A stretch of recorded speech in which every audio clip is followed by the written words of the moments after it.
St. Mary's Ryken taking the field. The 2021 Royal on the RARITAN. We had to change venues due to flooding issues. I'm joined today with Mr. Anthony Salvano of St. Joseph's Prep out of Philly. Introduce yourself, Anthony. Hi, it's great to be here. I'm a junior at St. Joe's Prep. Been following the team for a few years, and just exciting to finally get to see them going this year with a new quarterback, Samaj Jones, the sophomore, and a lot to look forward to this team. New receivers, a returning offensive line, and a new look defense. Overall, just a very young team to start with. So we should have a great game today, man. Like I just got off the road, came up here from Charlotte. We had a great game in Charlotte last night. And who you guys face next week? Next week, I believe we are playing Milton at Franklin Field, Milton, Georgia. All right, so we're going to talk to the administrators, and we're going to try to pull up now. D1 Media Pro, we're going to get you guys live because you're a national program, so your student athletes deserve the best coverage, not no shot at YouTube, not no, y'all can't have no bootleg live stream, so I need D1 Media Pro in your lives. So we're under 10 minutes from kickoff. We're waiting for St. Joe's Prep to come to the field. We're going to take a quick commercial break. We'll be back for the coin toss.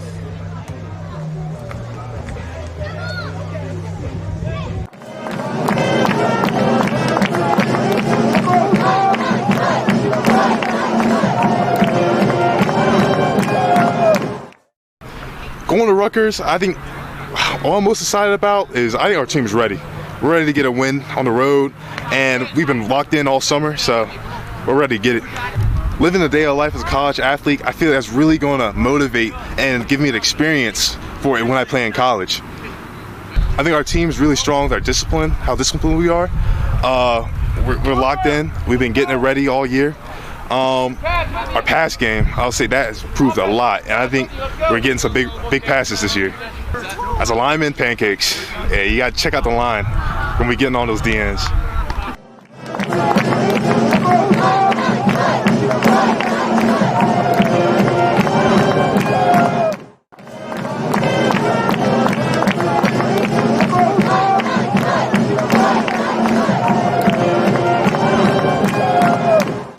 What excites me the most about playing at Rutgers University is being out there with my teammates, not only playing at Coach Brady's alumni, but just playing at a Big Ten college. I mean, who doesn't love New Jersey, you know? So I think we really deserve it, and I'm just ready for the challenge.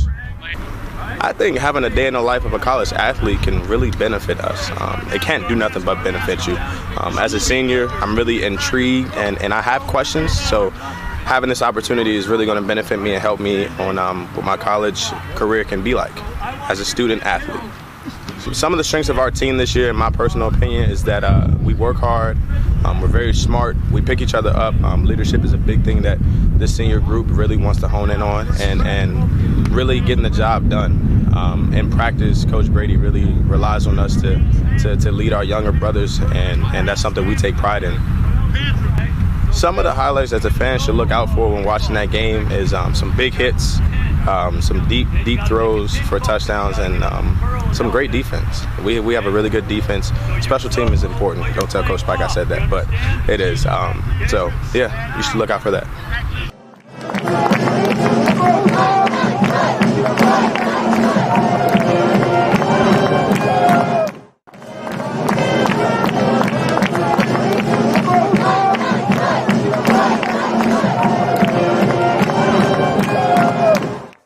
The opportunity to take our team, St. Mary's Ryken, back to my alma mater, Rutgers University, I can't say how excited I am about it. It's like a dream come true for me. I've wanted to go back there for a few years and do this for the guys.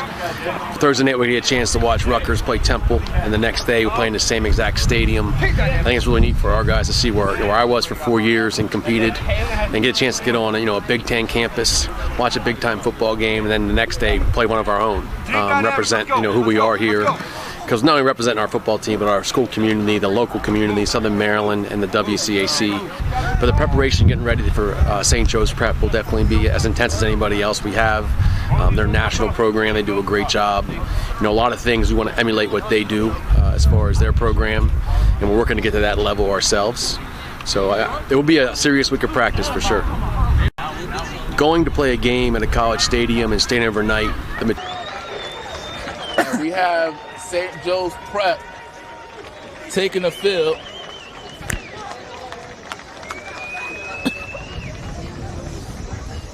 Now they lost a lot of starters last year, so we got a young team. So we about to see what they all about, right? Yeah, new quarterback, a lot of new faces on the skill positions, and you're going to see a much more run-oriented offense. Last year was much more air raid, and you had all those wide receivers. Marvin Harris Jr., son of Hall of Famer Marvin Harrison at Ohio State. Kyle McCord, back up now at Ohio State, almost saw some time the other day. So a much different look of a team and much more run-first scheming. The St. Joseph Prep Hawks and the St. Mary's Ryken. Before we get started, I'd like to thank some of the administrators that helped make this possible. St. Mary's Ryken, Dr. Rick Wood, AD John Lombardo, Principal Dr. Kathy Bowles, Head Coach Aaron Brady, Coordinators Gary Nguyen, Spike Long, Mike eBay, Assistant Coaches Jack McCauley, Kim Norrid, Alex Goliath, Dave Goliath, Jonathan Dorby, Matthew Cosgrove, Joe Ballinger, Josh Passick, Trevor Norrid, William Nance, and the trainers Bailey Clark, strength coach Jack Connor. And you can recognize your St. Joe's guys. So we'd just like to thank our athletic director, Mr. D. Barandinas, Mr. Ryan G., just to really get this game together after the Hurricane Ida and the flooding. It was really a lot. We got the national anthem. We have to honor our country right now. So if you're at home, stand up, take your hats off, and salute.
All right, it's about that time, man. You ready for some football?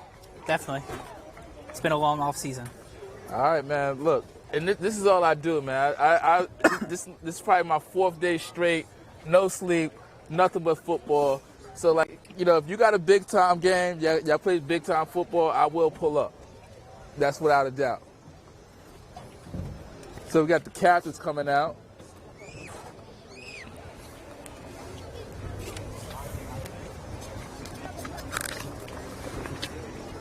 Okay, for St. Mary's Ryken, we have, looks like, number 9, Kaylin Perez, number 77, Noah Jordan, number 6, Kevin Ford, and what's the other guy, number 66, Terrence McCauley.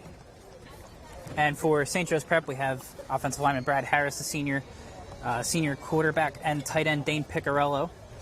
Number 4, Keenan Nelson Jr. just committed to University of South Carolina earlier this year. And number 10, Dan Daly, also a senior, playing on the defensive side of the ball.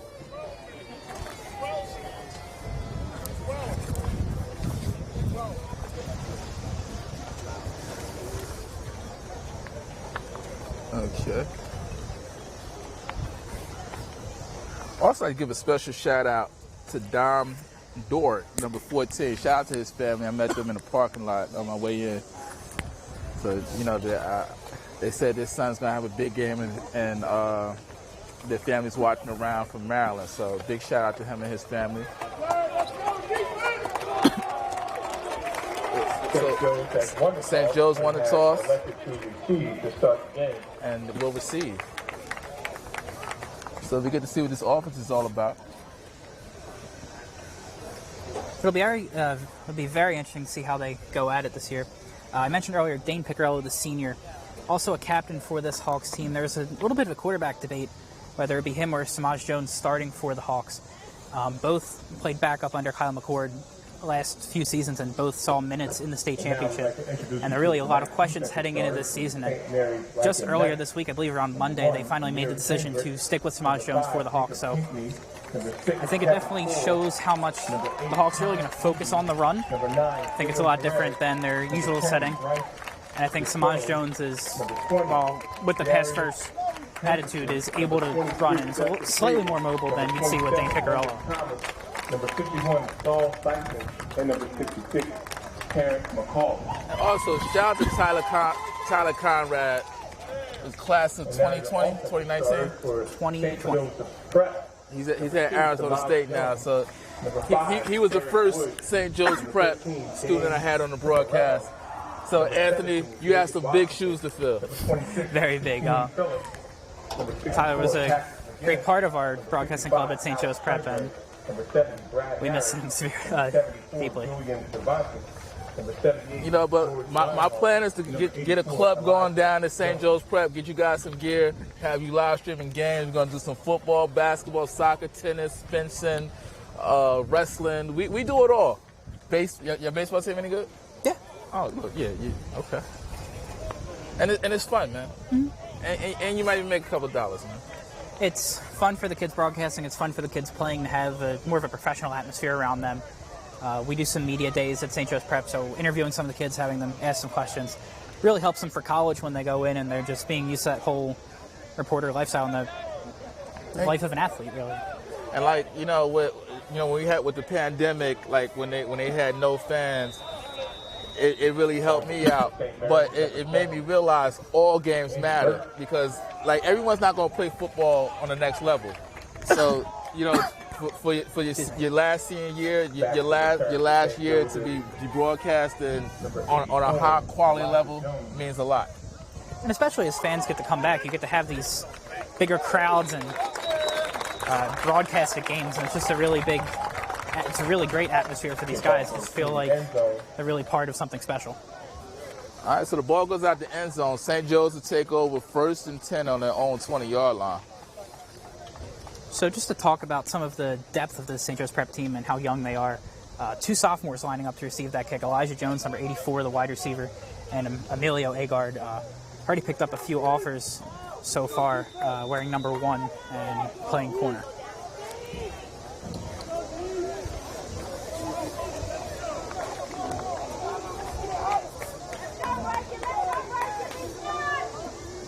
Now we can see the first look here of Samaj Jones. Number 2 and a quarterback for St. Joe's takes the direction that gain of about 1.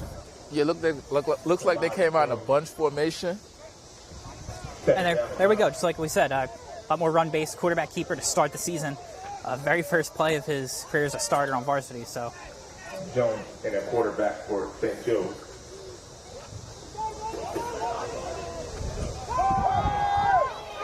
Pass out in the flat.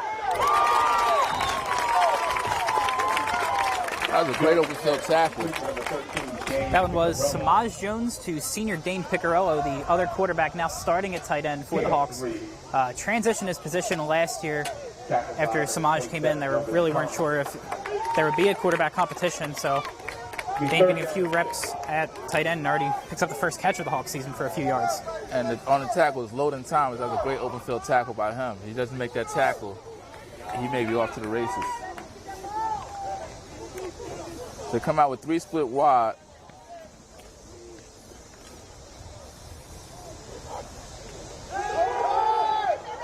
Steps up in the pocket. It's going to take off. Tackle out of bounds.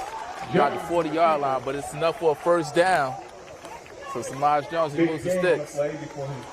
And you see that inside zone set up with the 3 guys lined up on the outside and just really gives him that option there. A little bit of a low snap and mishandled it a little bit. Not everyone was open. He was able to go run for it and pick up the first. It's interesting how see the formation they come out. Then now they're in the pistol now with 2 split left.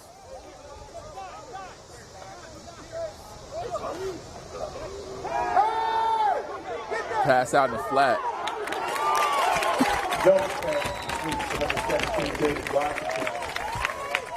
St. Mary's was all over that one. So that is number 17, David Washington, with his first career varsity catch. First game starting for the Hawks. I believe he played JV last year, a little bit of freshman team. He's a sophomore, and you can see a lot of short passes, a lot of running. Not many deep balls yet, and it'll be interesting to see if the Hawks will really start letting them fly. So he's a dink and dump kind of guy? Mostly, yes. Okay. They go RPO.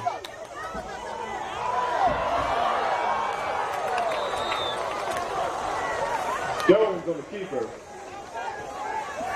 Jones picks up another first down.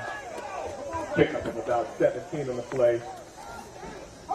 Stop by number 5, Jacob Pinkney. 1st and 10 Hawks. There you can see this offensive line for the Hawks really holding up well. These more experienced guys won a state championship last year. Struggled with a little bit of injuries, but now mostly everyone's back so far. And now Dane Picarello in for the Hawks.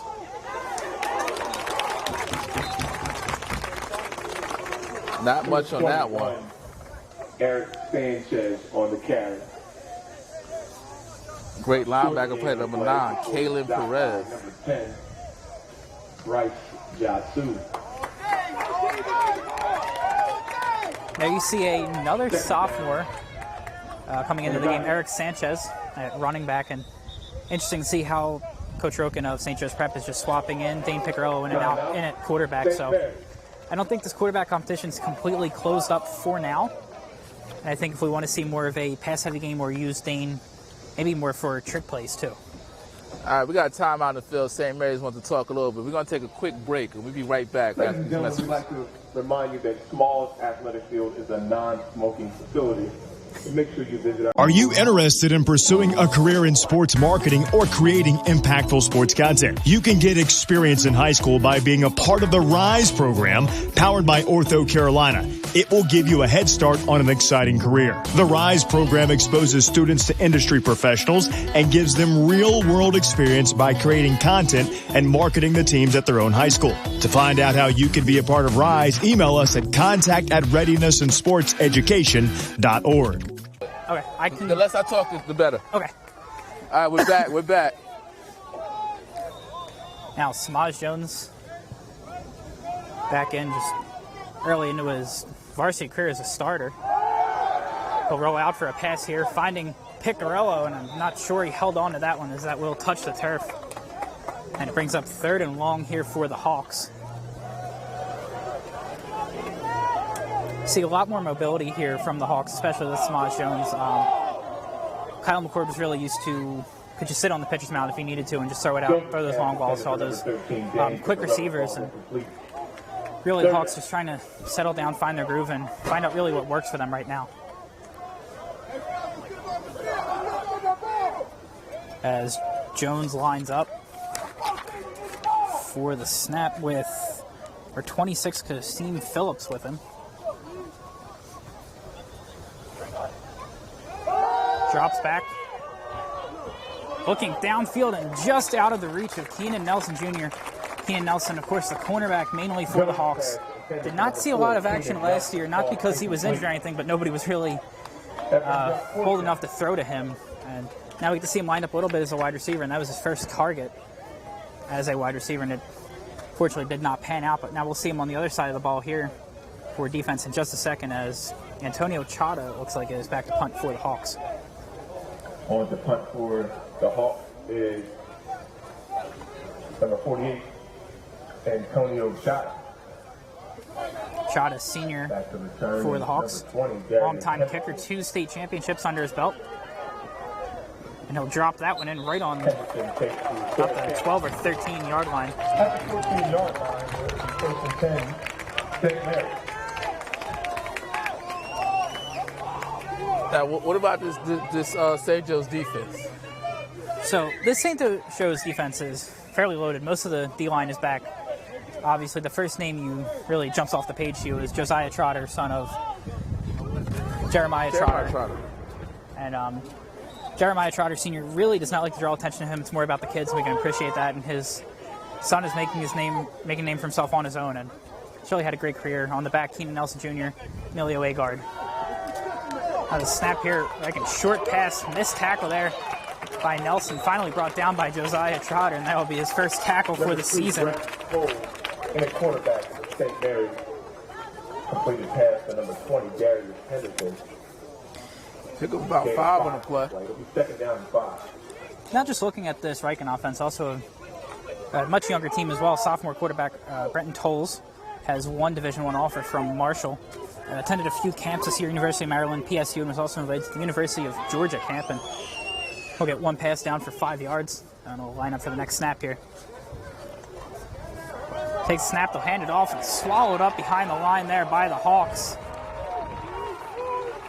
2 Hawks players are down on it. Looks like Josiah Trotter, number 40, also number 35 for the Hawks. Lost of 3 on the play. You know, let me tell you something about the name Josiah. I know about 4 kids named Josiah, and they're all high-level ballers. So parents, if you're having a kid and you want to be a good athlete, I would name him Josiah. And Matthew Dumont also there on the tackle. I want to give them both credit. Nice play there. And behind the line now, a short pass here from Coles. And that will bring up 3rd and 8 after the tackle behind the line by the Hawks. Excuse me, now 4th and 8 here. And they will send the punting unit on. And back to receive for the Hawks, sophomore Emilio Agard.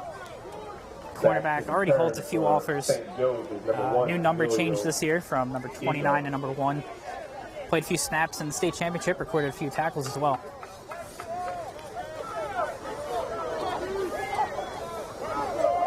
Now Ryken back here to punt. That one is up in the air. And that will drop, and now fielded by Agard. Has a little bit of room, and he'll get about a return of 10 right over to the 46-yard line of Ryken, and the Hawks have excellent field position here to start this drive.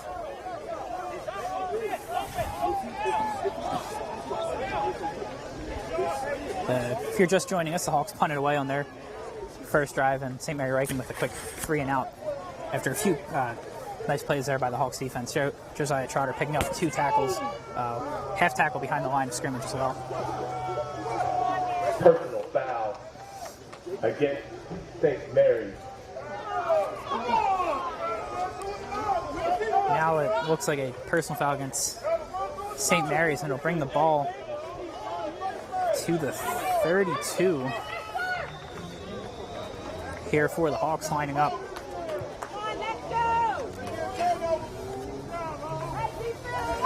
As Samaj Jones comes in, Dane Piccarello in a blocking position here.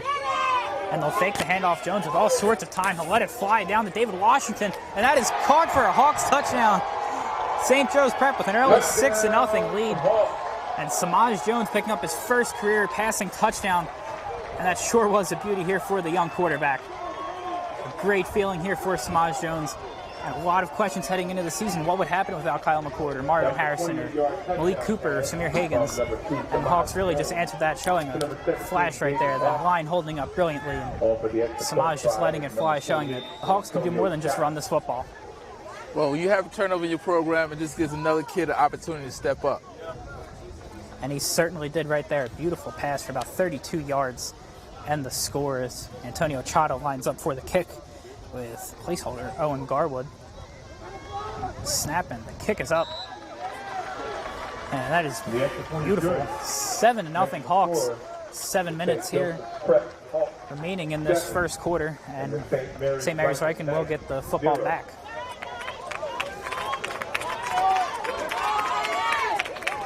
So St. Joe took advantage of the short field.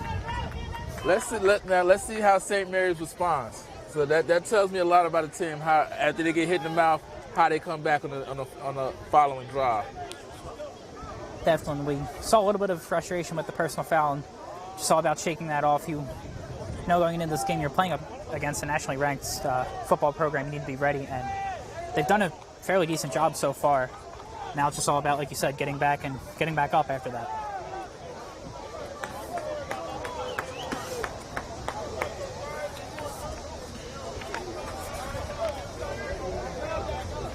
Back to receive for St. Mary's is number 20, Darius Henderson, and number 22, Brandon Jefferson. So Darius Henderson and Brandon Jefferson both back to receive this kick here for St. Mary's Ryken.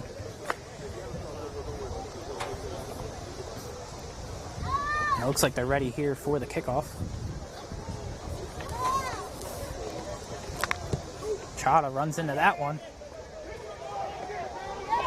And that will be a touchback in the end zone there. And no return here as they will take it out to the 25. So we'll get a second look at the St. Mary's Ryken offense led by their quarterback, Brandon Tolles. The sophomores we mentioned earlier. And now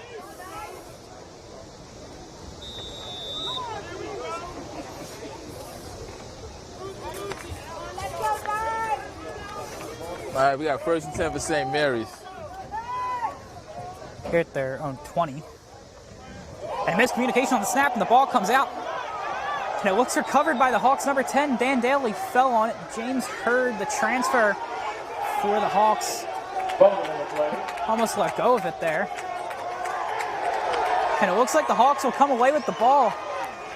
1st and 10, St. Joe's Prep. Recovered by St. Joseph Prep. So this has potential to get out of hand early. Yeah, they need St. Mary's Ryken needs to limit the mistakes here, and they've already shown a couple, unfortunately. And Dan Daly, the senior, falling on top of that ball with excellent field position here for the Hawks if they do keep this inside their opponent's 15. Just an unfortunate miscommunication there for St. Mary's on the snap. The quarterback just didn't seem ready for it, and the ball was snapped before he could look, and it bounced right off his chest. And Referees are having a conference. We got a flag on the field. Not sure what this one is. It looks like it's on the Hawks.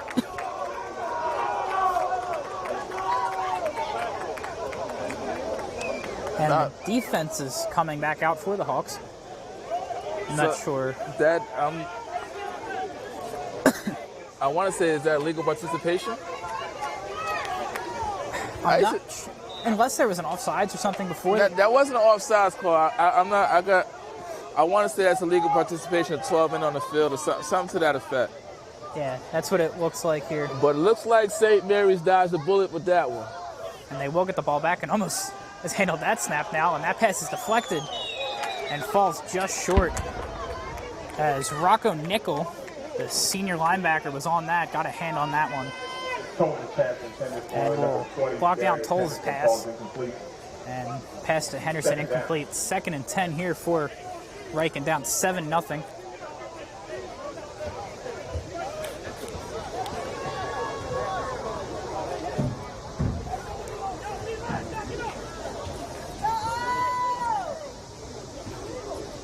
Excuse me, 2nd and 5 after the penalty from earlier.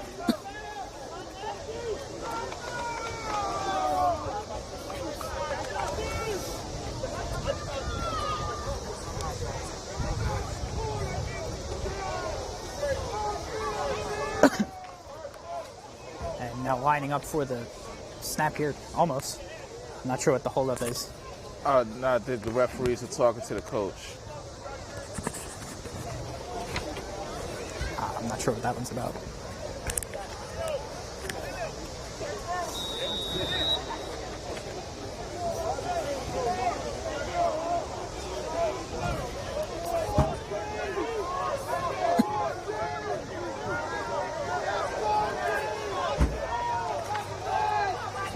Now snap here, they'll hand it off. And tackled just short of the line by number 11, Rocco Nickel. Number 7, Andy Burke on the carry. And Andy Burke, the senior, with the carry for about 3 yards. And now it looks like 3rd and 1 or 2 here, so not too hard for Ryken, I imagine he'll keep it on the ground. If you're the Hawks, you're looking for a big stop here.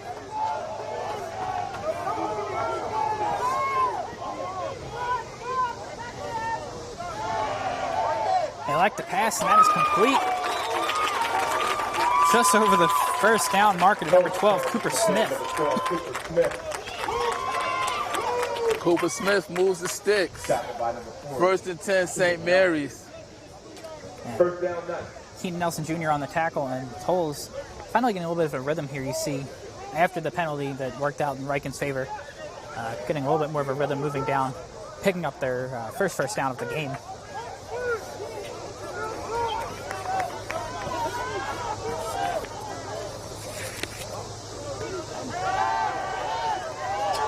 Long ball here and deflected away.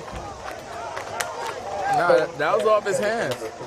Just off his hands. That was almost a great play. Almost a very great catch there. And some nice coverage there by Shamir Johnson, the sophomore for the Hawks. And it remains 2nd and 10. But a good look there by Tolles to find his man. Almost a spectacular catch made, but cannot come down with the ball here.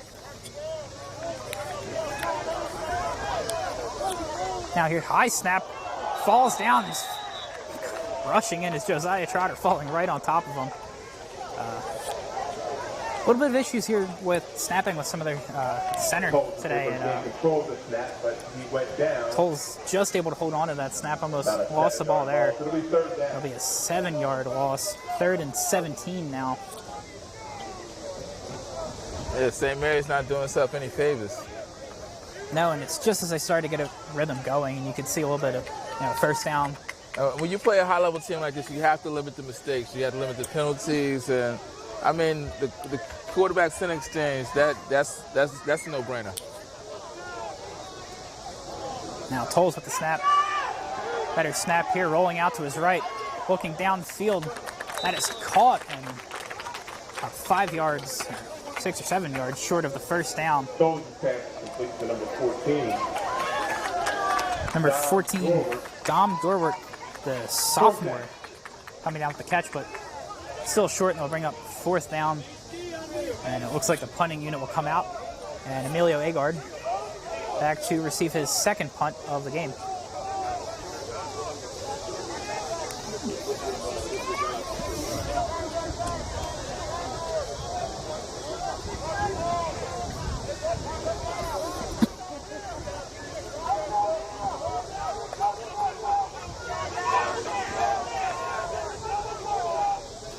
Kick us up, kick Punt us is out. away. Agard catches that cleanly. Has some room. Down to the 50, has some blocks.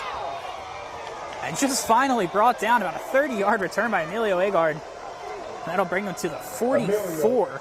Agard with a big return for the Hawks. He gets all the way out to the 37-yard line. Excuse me, now the 37-yard line. Before he was tackled by... And that's just exactly the energy you want here from the Hawks, from your special teams, and that's the return you really look for. Some great field position. The Hawks scored their last touchdown, a 32-yarder from Samaj Jones and David Washington, both of them picking up their first career varsity touchdowns. And now you see very similar field position here off of 2 great returns.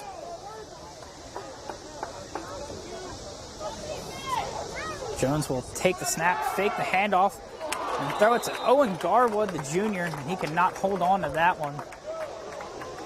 I think he took his eyes off the ball. He tried to go to the end zone before he actually caught it. He was focused too much on that hit coming in and not enough on the football. So you saying he had alligator arms? Is that what it was? Just, it was a little behind him, but as he turned back, he was trying to... I'll try to give him the benefit of the doubt. You got to take one thing at a time. You got to make the catch, and then you got to make the move. And he was trying to do everything at once, and it's just a little bit too much. Now, Jones with the handoff here. Had some great movement here off the line. And number 26, Kasim Phillips, the sophomore.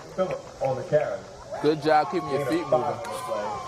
And St. Joe's Prep really loving their youth here early. They keep in mind they have a senior, Josh Barlow, who played for the Hawks for their state championship team. Had an early injury last season, missed a few games, but we have not seen him yet in this game. And We have not seen much of last year's transfer, Blaine Bunch, as well. Also a senior. But Cassine Phillips having a great game. Now here off the snap, the pocket collapses and Jones goes down behind the line. And now it brings up a 4th and 5.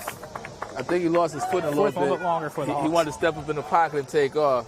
But the Turf Monster had other plans for him. Yeah, you can see him going down a little bit.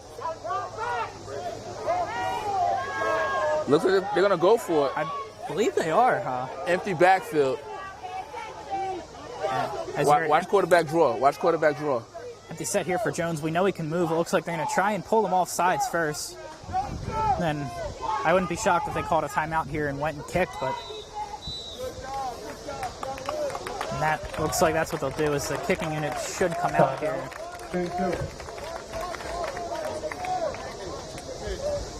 3:11 left in the first quarter. The Hawks lead 7-0 off the 32-yard bomb from Samaj Jones to David Washington.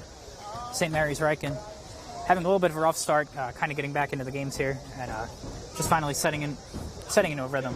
We're going to take a quick timeout break, and we'll be right back. Screen pass out in the flat, caught, and it's a touchdown for St. Peter's.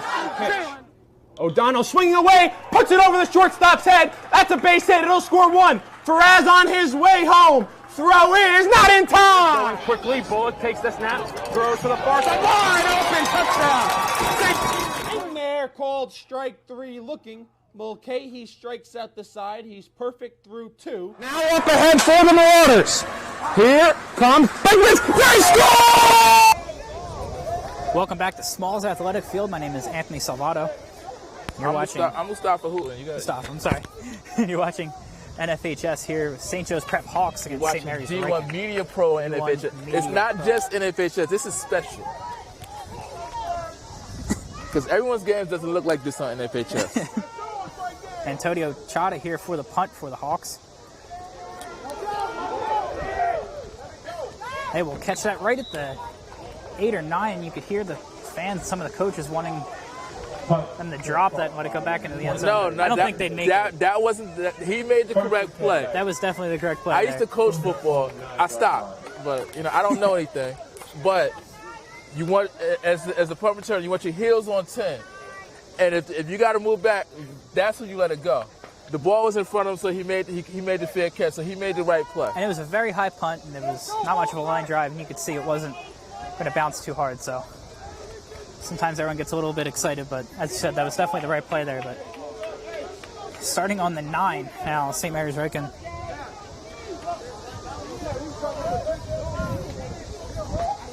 By their quarterback, Coles, a sophomore. Coles taking the snap, looking to his left, and hit by Keenan Nelson Jr. As soon as that ball could get off it, took number 18, Caden Smith, the sophomore. And the Hawks almost came away with that ball. For number 18, Caden Smith, is broken up. 2nd down and 10.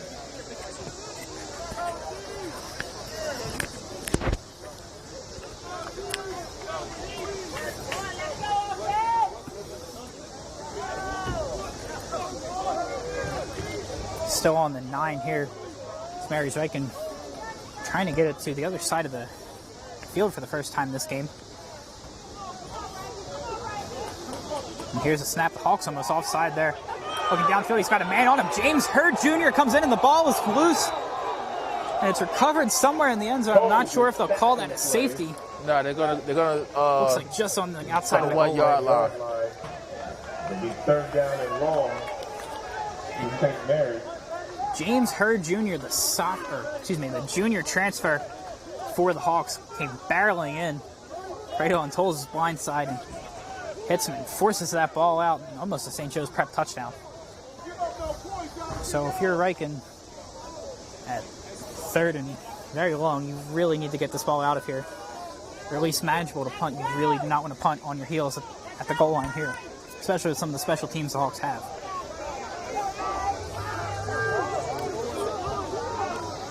Now here's Tolles from the end zone, trying to draw on offsides.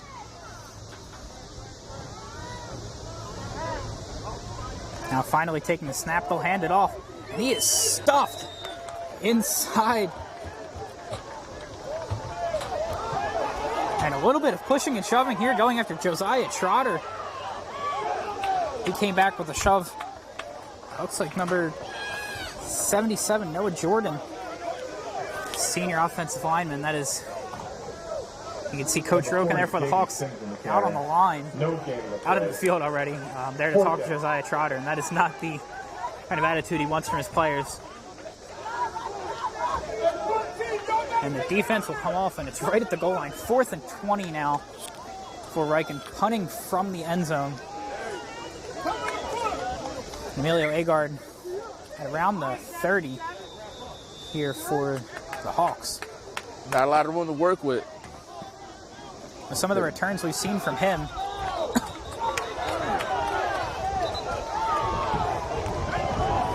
This says a safety. He stepped out the back of the end zone. Big time play for the Hawks. Getting into that one was Mike DeTrolio, the junior and also state champion wrestler for the Hawks, getting in the end zone, forcing the punter to step back just on the outside line. And the Hawks will now extend their lead and get the ball back here as that is called a safety. We had a few close calls earlier in the end zone. Now 9-0 Hawks. And St. Mary's will have to kick it away.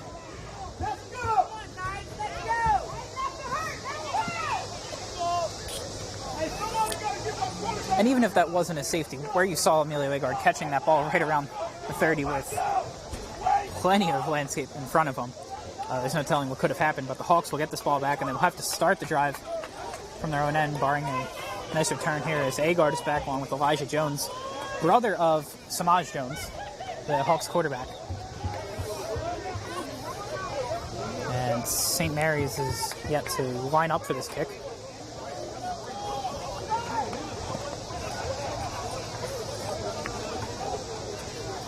St. Joe's is like one big happy family. Very much so through all three of the teams, really.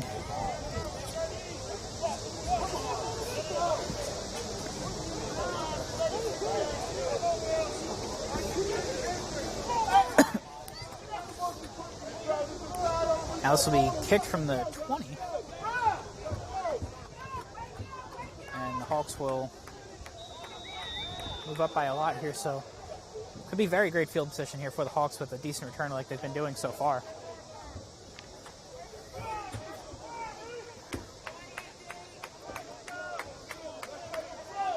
Back for the kick, Andy Burke, number 7 here for St. Mary's, senior. I'll kick that away, a line drive here. Elijah Jones catches that at the 20. And looking for the return. He has a few blocks, cuts to the outside, flag down in the backfield. And Jones finally brought down around 42. And you wonder if there's a blocking penalty here for the Hawks. There is a penalty flag on the play.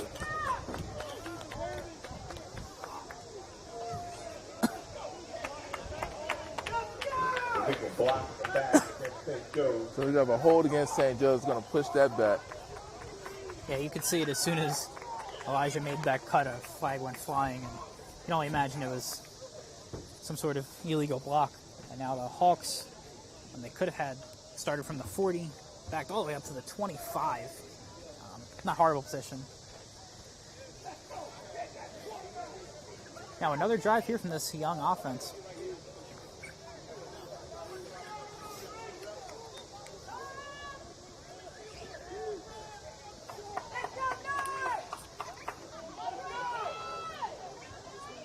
Now Jones lined up to take the snap. He'll hand it off to Kasim Phillips. And it looks like for no gain here. Pick up a 2. 2-yard gain, a 2nd and 8. Amir Kendrick picking up the tackle for Ryken. And just a little bit of credit here for St. Joe's Prep offensive line. We talked about the experience when we talked about them as a whole, but led by the senior captain, Brad Harris, Julian Cervantes on the line, Alec Treadway, George Reinhardt, all returning from the state championship. Just a very experienced group, and just worth some recognition here. As Jones will take the snap, throwing it to his brother Elijah. And that is out of reach, brings up 3rd and 8 here for the Hawks. Third down. Seen the Hawks punt once and score once, and then pick up a safety. Equating for their 9-0 lead here over St. Mary's. 1:13 now left in the first quarter. This has been a fairly long game. A lot of stoppages. Now, Samaj Jones taking the snap. Looking to his left, he finds Elijah Jones with some space. A great tackle there by St. Mary's to hold Elijah short.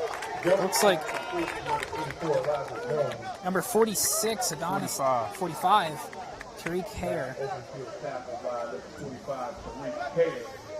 And a great heads-up play there by Hare, the freshman, standing at 6 feet tall. Well, I tell people, if you want to win football games, you got to do 3 things well. You need to be able to run, you need to block, you got to be able to tackle. So St. Mary's has some good tackles. That's good coaching on their end. A little bit of miscommunication here for Ryken. Not sure where to line up, and now Chada will kick that one away. And that is caught right at the 25-yard line.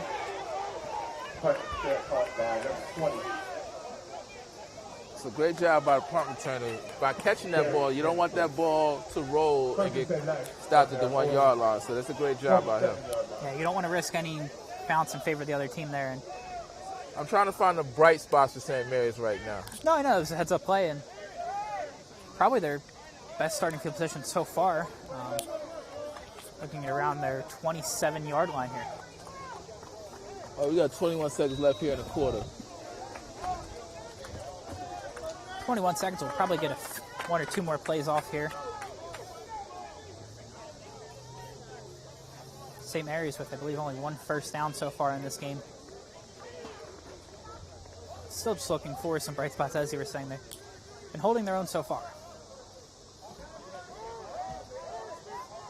Now Tolles with the snap, he'll hand it off.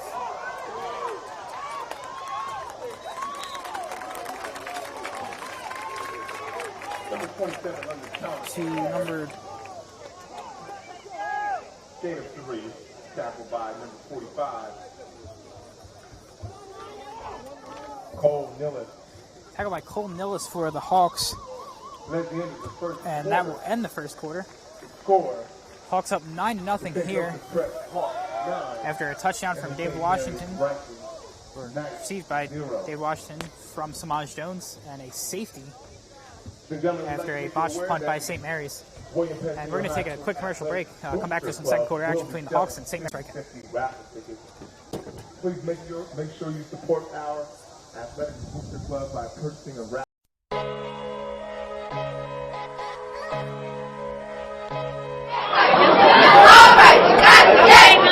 Heads up, Jack.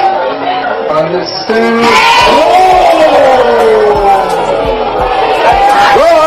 Took him and decreasing. Ethan Horton dribbles into the front court to Khalil Whitney. Going to the basket and the jam.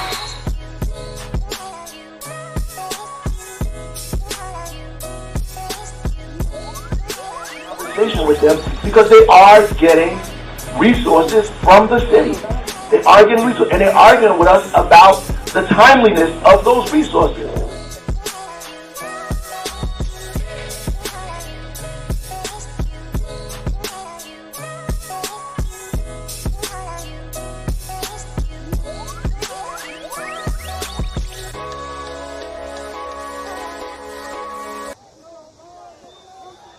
Welcome back to second quarter action here between St. Mary's Ryken and St. Joe's Prep, who are watching on D1 Media Pro on SFHS Network. My name is Anthony Salado, and we're here with Mustafa, and we'll take a first snap here.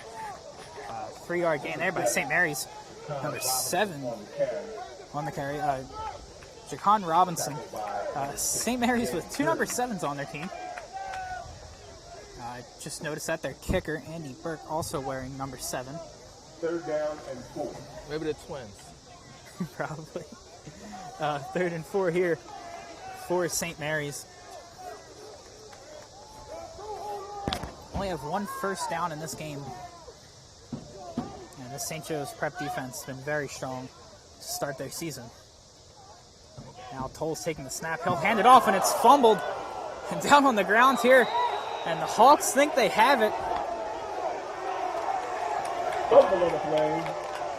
Recovered by St. Mary's, it can't get out their own way right now. And Josiah Trotter, of all people, getting in on that ball and picking it up here.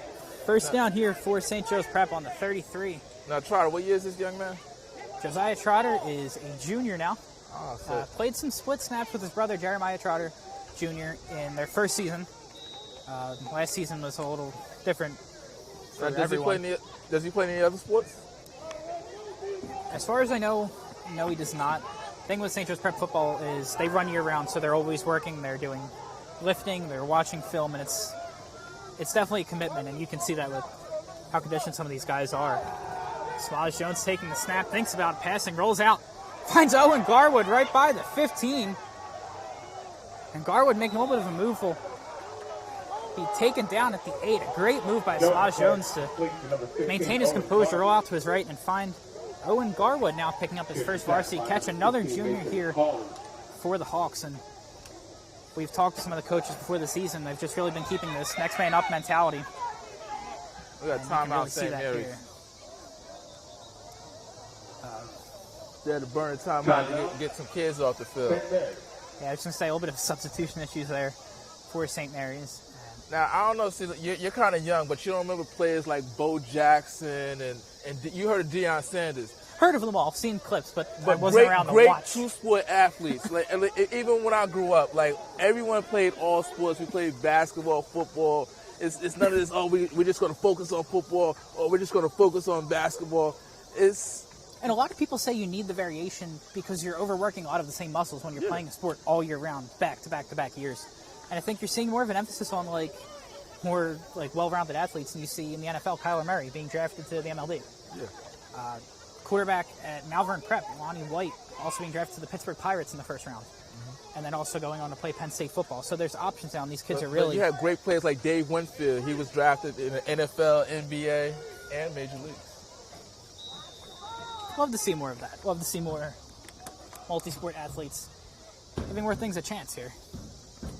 And now Samaj Jones lining up with Kasim Phillips. Jones, keeper, and he'll run right back to the line of scrimmage. And a helmet pops off here for the Hawks. And that is Samaj Jones, so he will have to come off for one play. And Dane Picarello will go in for the snap. Rule with, I believe, all high school sports, your helmet pops off. You have to sit the next play and just get readjusted to make sure that helmet is on properly. Nothing happens in the plays after. So now we'll see Dane Picarello here, 2nd and 7 for the Hawks, leading 9-0. 10.5 minutes left in the second quarter. Kasim Phillips lined up in the backfield. And now, also here for the Hawks, you'll see number 44, Ryan Duckworth, lining up for blocking. And now Dane will take this himself. And he's taken down at the 5. Number 13, Dane Picarello, in at quarterback. He called his own number. Yes, he did. He not known to be the most mobile quarterback for the Hawks, and really surprised me there. But he took off and looked like he had a shot for the end zone at one point. And I believe that is that good enough for 1st and goal? That's what we got here, 1st and goal. Samaj Jones now back in the game. They'll have 2 blockers in here. And they go hand power. To number 21, Eric Sanchez, and he's stopped just short of the line. Sean Gorham on the carry. Gain of 3. And something the Hawks tried last year, you'll see now, is bringing in some of their bigger linemen and linebackers as extra blockers. Last year was the Trotter brothers, Jeremiah and Josiah. And now you'll see James Hurd and Josiah Trotter blocking here as this one handed off to Kasim Phillips, who will barrel into the end zone for that touchdown. And St. Joe's Prep takes a 15-0 lead here with 9:04 in the second quarter. Kasim Phillips, 26-15 sophomore. with a 1-yard touchdown run. Another first here for the Hawks, his first varsity touchdown here in his hopefully long and successful St. Joe's. A lot of young talent. The future's looking bright for St. Joe's. It definitely is. And now Antonio Chada, who 1 for 1 on his extra point attempts. He's had a little bit of a struggle with them last season. He would miss like one at like random times every now and then, but then he'd hit a 50-yard field goal. He's a very strong kicker here for the Hawks, and he will go for the extra point.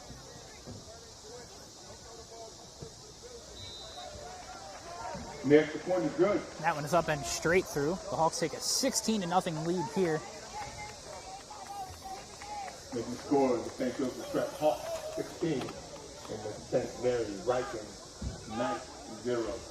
Now no field remaining in the half. St. Mary's down, but not out yet. They gotta get out their own way. They gotta take care of the football, and try to get something going. You need some consistency. Yeah, it's really just been limiting those mistakes. A big factor, like you said, been holding on to the football, but it really stems from communication. Absolutely. Mishandling from the centers. Just a few high snaps, a few low snaps, and it's. So hopefully they could get out their own way and get a drive going. Because they're still very much in this game. It's only 16-0. Yeah, it's definitely surmountable. And you can see Brenton Tolles, it's only his second career start, I believe, as a sophomore. And you can see them kind of working out the kinks here with their center quarterback situation still. It's early in the season. They're going to get it together. Definitely. You can definitely see some of the talent they have to offer here. It's just, when will it all click? And so far, it has not yet. As Chada will kick that one short of the goalpost. He really got in late into that one. And another touchback here. This will come out to the Ryken 20.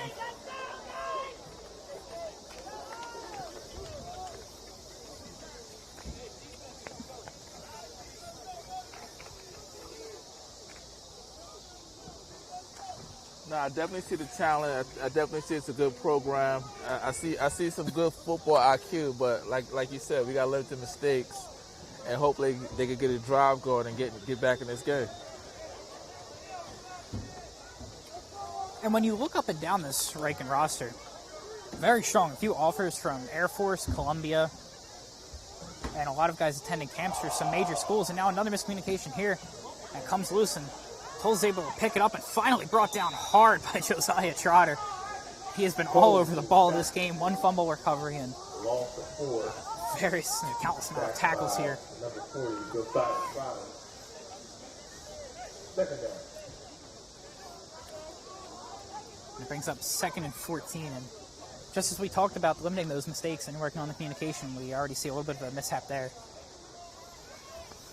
It could just be jitters. This is, sometimes when you play, it's like playing the Yankees sometimes, man. Right. People get blinded by the pinstripe.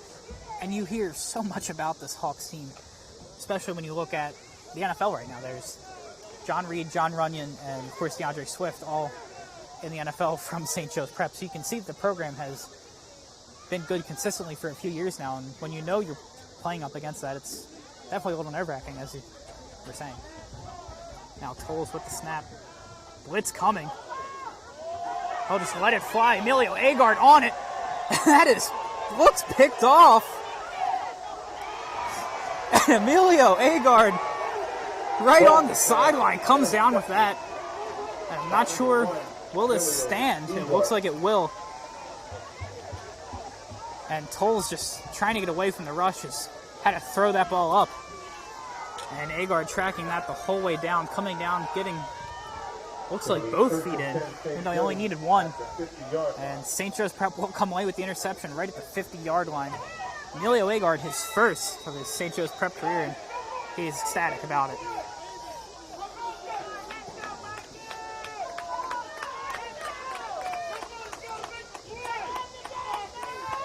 As St. Joe's Prep line coming back out here. Hey, but the St. Mary's fans are still very much behind their team. Very vocal, out here tailgating, came to show their support. Smaj Jones with the snap. He'll hand it off to Kasim Phillips. Breaking just through the line for about a gain of 4. As you were saying, this fan base for St. Mary Ryken is really all you can ask for.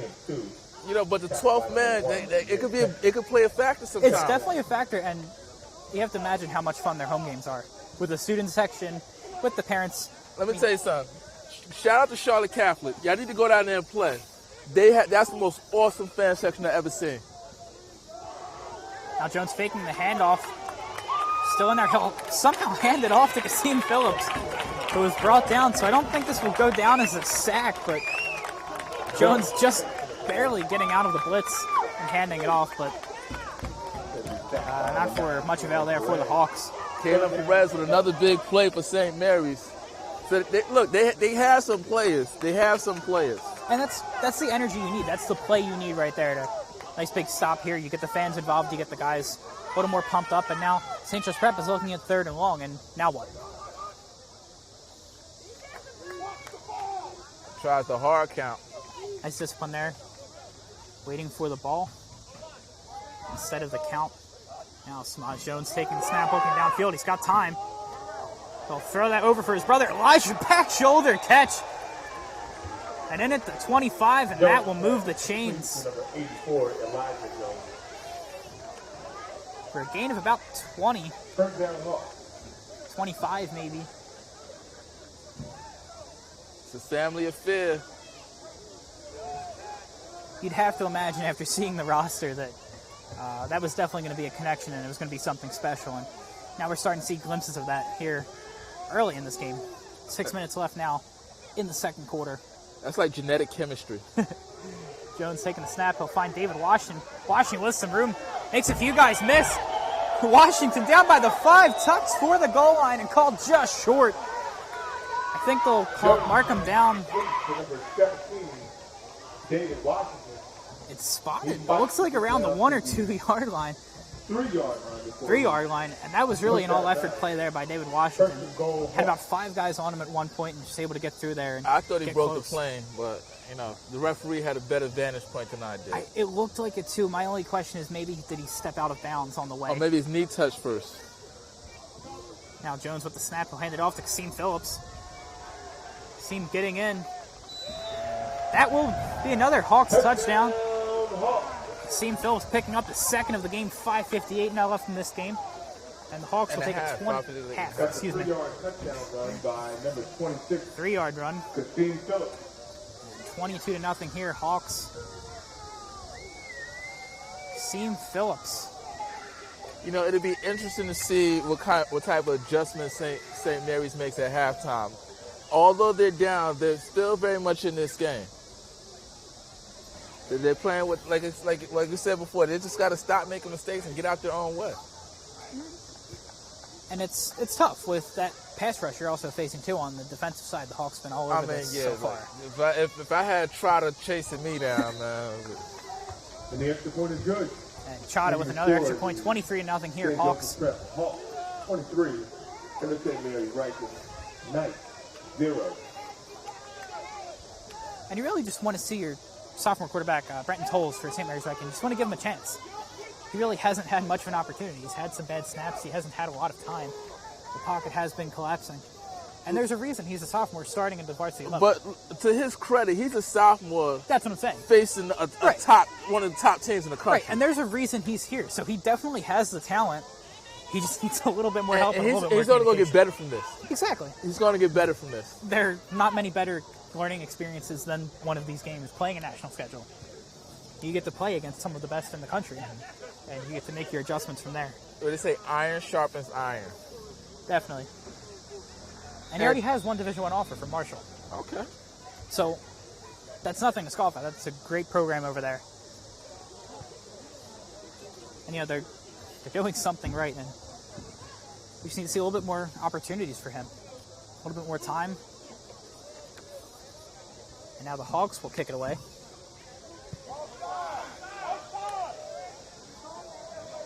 That one is short of the goal line, and a return coming out here. And a fumble here from St. Mary's. And a return to the 20 brought them right back to the 15. And they will fall on that one. scary one there for Ryken. Number 28, Scott Nelson on the return. Kickoff was fumbled, but return was recovered by the Knights. The Knights will recover the football. First and 10 from their own 16-yard line. Now they're on their 16-yard line here with 5:52 left in the second quarter. Plenty of time to get down here and score, and maybe if you can get a quick free now, maybe get the ball back. So as you're saying, they're definitely not out of this game. They can put up 2 solid possessions here, whether it be field goal or a touchdown. I mean, I see the talent on this team, so they just got to make something happen. Somebody just has to make a play. You need that one big play to start. Now, handoff here directly to the running back, and that's the play we were talking about. Great run there for Ryken, and that will get them a first down and much more. So we'll move the chains. Number 40, James Sims on the carry.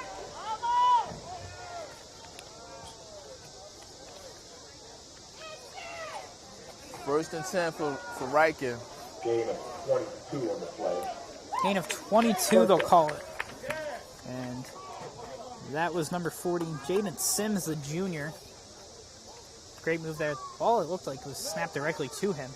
Now a high snap here. Tolles throwing it outside. Caught.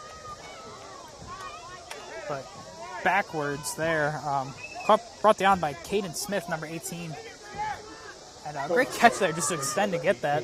I mean, but like, Doesn't get you any yardage. It was a loss of 2 on the play. But that was a backwards pass would have been considered, so that would have been a fumble had he not come down with it, correct? No, I don't think it was a full. It still was a forward pass, okay. but it was behind a line of scrimmage. But you know, as when they go back and watch this film, when he does the pre-snap read, he would know not to throw that ball. Right. So that was a ball that should have been thrown at all. Now, Tolles with the snap. And deflected at the line, almost brought down by Josiah Trotter. Got both hands on it.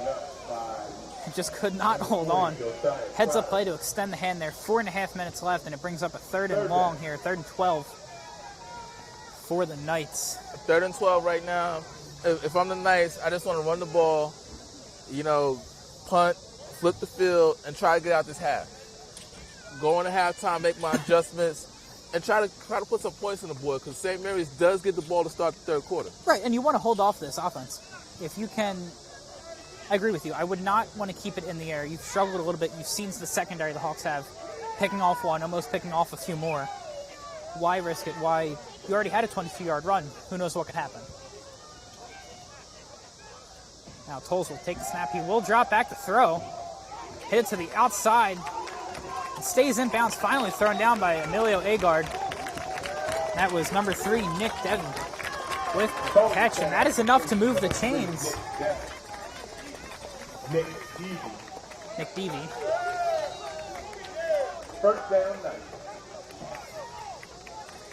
And the Knights, as we were talking about, finally seeing that momentum here. Picking up a few first downs. This is their first drive with multiple first downs. We're seeing some more of those plays, a little bit more communication, a lot better snaps. Oh, if they could get in the end zone before the half, that'd be a very huge deal for the Knights. It really opens up the game for them and really shows that they're not out.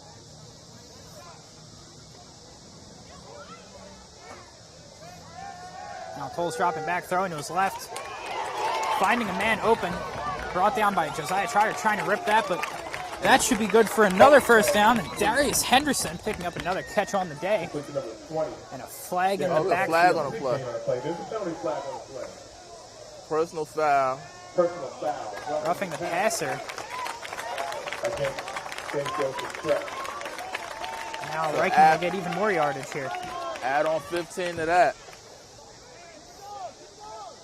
So St. Mary's will be the best field position of the afternoon. 3:39 remaining.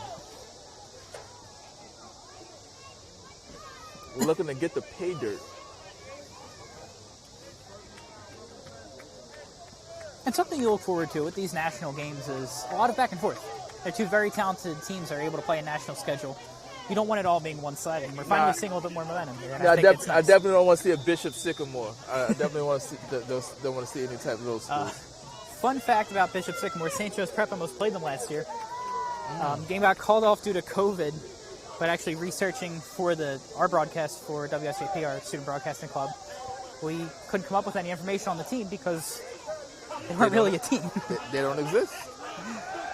Now Tolles back with the snap. He'll air that out downfield and bat it down in the end zone by the Hawks. Number 23, Danny Bryce on that.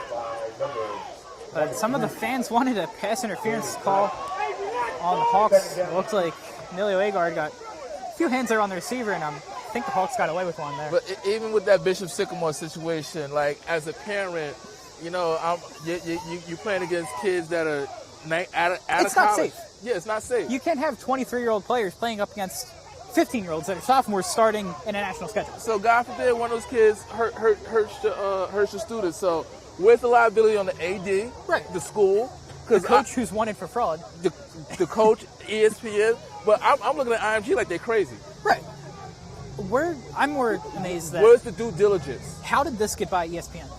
It wouldn't have got past D1 Media Pro. Of course not. It wouldn't happen. It wouldn't happen on the NFHS network. It just wouldn't happen. It was kind of surprising. We felt bad. We were like, wow, how did we let this slip? And they were like, well, ESPN let this slip. Now the handoff here from Tolles. And stuffed at the line there by Josiah Trotter at number 19, Noah Click for the Hawks.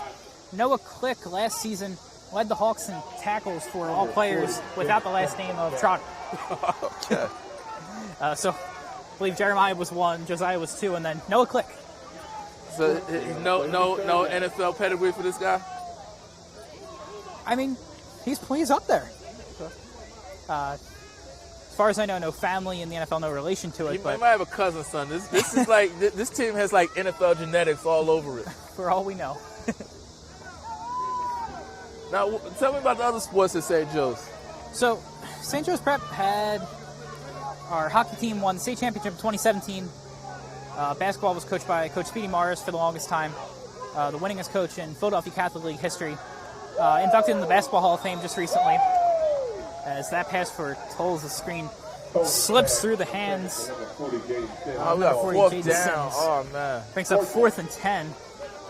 I was hoping to see these guys get in the end zone. I wanted something to cheer about. This is a fairly long kick. Unless they go for it. I think they're gonna go for it. Oh, they are changing personnel. Hold up. At this point, why not? Tolles will come back out on the field. And 4th and 10 here. Oh, they go empty backfield. They might do something cute. Empty set for Tolles. He wonders, so there's always an option for the keeper. And the Hawks will come rushing, sent right up the middle and batted down by Josiah Trotter in coverage. No flag called. And a turnover on downs here. 2:10 left in the half. And now you want to see what can the Hawks do with this young offense in the 2-minute drill. Can they get down and score one more? You starting to see the body language on St. Mary's. St. Joe's may, if they don't take it easy, they may just hit a home run and score before this half. They have been known to do it before. We've seen some late bombs in the previous seasons, from Kyle McCord to either Samir Higgins, who went to Duke, Malik Cooper at Temple, and of course Marvin Harrison Jr. at Ohio State. So I wouldn't put it past the Prep for a deep ball, but could be a run to the house. It could be. They have Kasim Phillips 2 touchdowns already. Smosh Jones with the screen. And that is dropped by Kasim Phillips. And whistled down.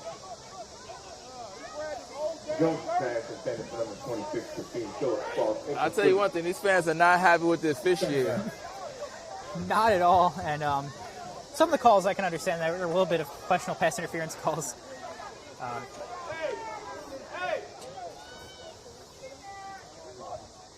Now Jones with the snap. Jones with time. Sending it downfield to Garwood. Deflected. And in and out of the hands of Garwood and the Ryken defender. That could have changed the tie for St. Mary's. And that could have came right back.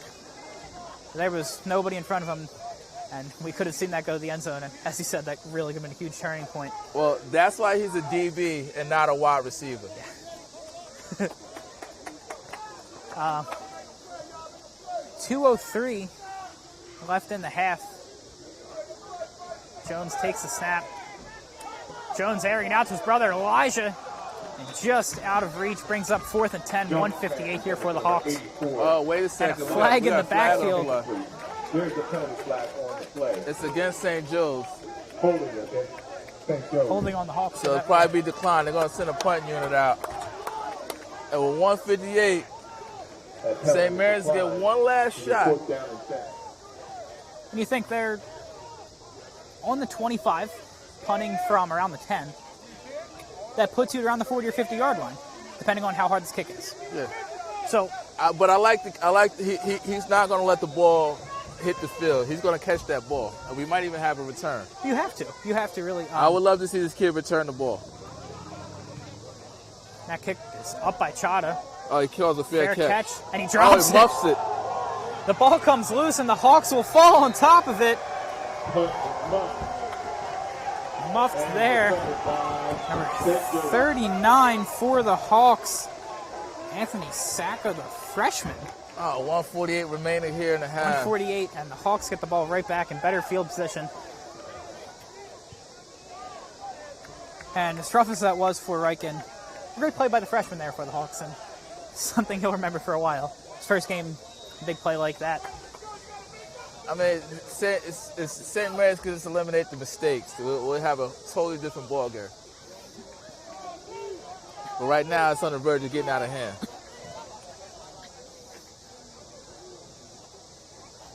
Looks like the Hawks really want one before the end of the half. And Jones will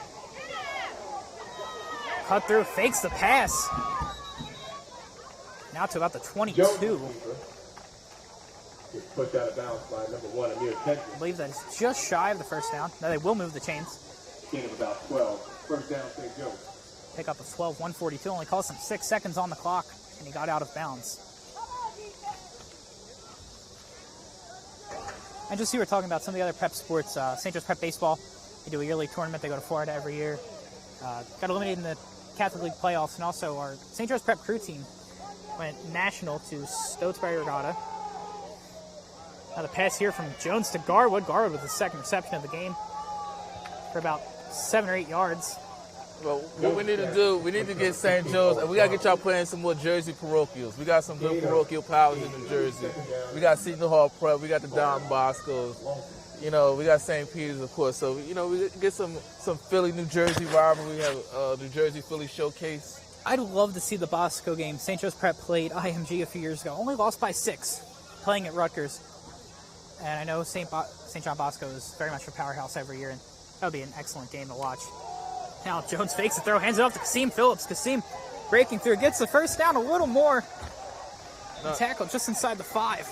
In New Jersey, we have Don Bosco. Don Bosco's in New Jersey. We got the big parochial power. We got Bergen Catholic. We got big parochial football. First and goal. 55 seconds left, the running clock. The Hawks have to hurry. Not too much if they want to get this. Touch on him for the half. And now Dane Piccarello in for the snap. Oh, he's going to call his own number again. I would not be shocked. He has Eric Sanchez with him in front of him, so it's either an outside zone or he's blocking. Oh, I told you. He will take it himself. Come on, Danny. Not for much. And it looks like a timeout will be called. Number 13, Dane Piccarello on the carry. I got a feeling we'll be seeing a lot of Piccarello in the second half. It would be nice. Dane, the senior, affectionately called the Great Dane by his teammates. Great Dane? Great Dane. 2nd and 5 here for the Hawks. Got timeout in the field. I'd love to see Piccarello throw the ball. He definitely has the arm. And in his preseason matchups, threw a 50-yard touchdown earlier in their early scrimmages. So the talent's definitely there. And honestly, I'm kind of impressed by how much. There's definitely a lot more balance than we've all predicted for the Hawks. we imagine a lot of heavy running. And we have 3 very strong running backs, and now even 4 with Eric Sanchez. And it's been fairly balanced. I think we've seen a lot of passing. Samaj Jones looked excellent. Finding his receivers, finding his brother, Elijah Jones. Yeah. Now 2nd and 4, or 2nd and goal on the 4. Here's Eric Sanchez lined up in the backfield. And Samaj will fake it. Fake the throw. Fakes out a defender and finally brought down. Jones is back in the play. And another timeout here. St. Mary defense, they're playing for pride right now. And that was great. Really jumped right off the line, and as soon as Jones turned her off to his right, he had a defender right in his face. And nice pump fake to get out of that, but there was too many knights all over him, and he just got swarmed. St. Joe. Let's take a quick break, and we're gonna come back for the end of the half. See if they can finally get one in.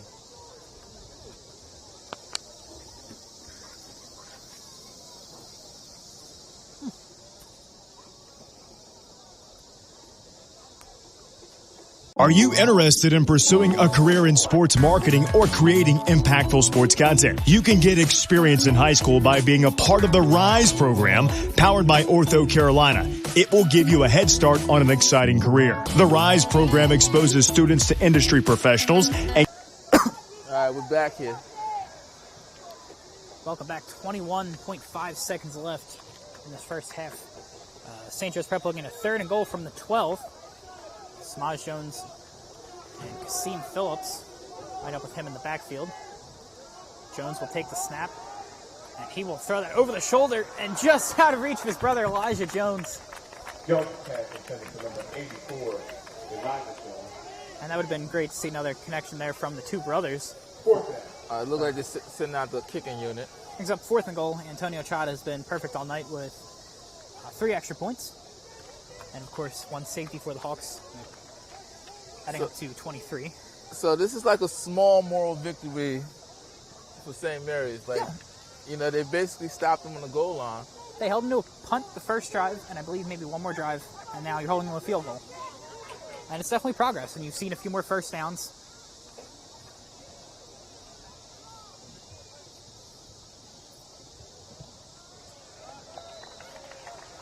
And that kick by Chada is good. 26 now for the Hawks with 13.8 seconds left. As you were saying, progress, it also raises the question.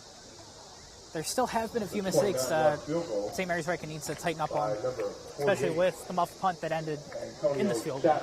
Yeah, like the turnovers, just not taking care of the ball, the penalties. They've been their own worst enemies. They've hurt themselves more than St. Joe's has hurt them.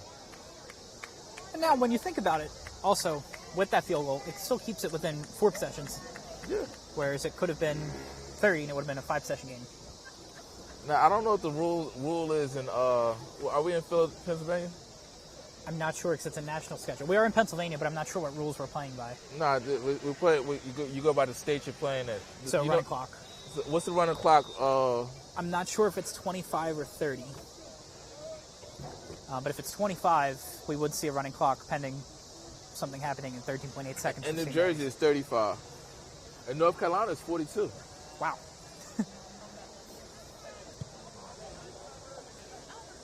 And Chada's kick bounces in the end zone for another touchback. Touchback. If you're St. Mary's, do you try and throw one up, or do you you take a knee. Because you throw it up, what can happen? A lot of things, and we've already seen some of them today. Only bad things can happen. So we want to go in the half. You want to regroup, and you want to coach your team up. They're not playing bad. They got to take care of the ball. Stop making mistakes. No, it certainly hasn't been a horrible game for them. It's just like you said, the few mistakes that they've made really cost them. And when you're playing a national power, like, come on, you can't afford these mistakes. When you're playing any good team, for that matter. Right.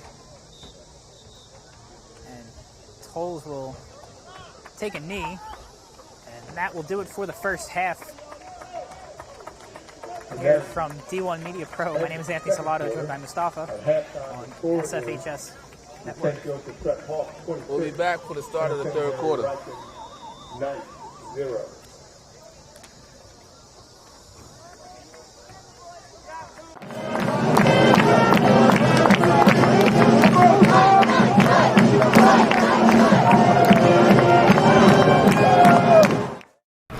Going to Rutgers, I think all I'm most excited about is I think our team's ready.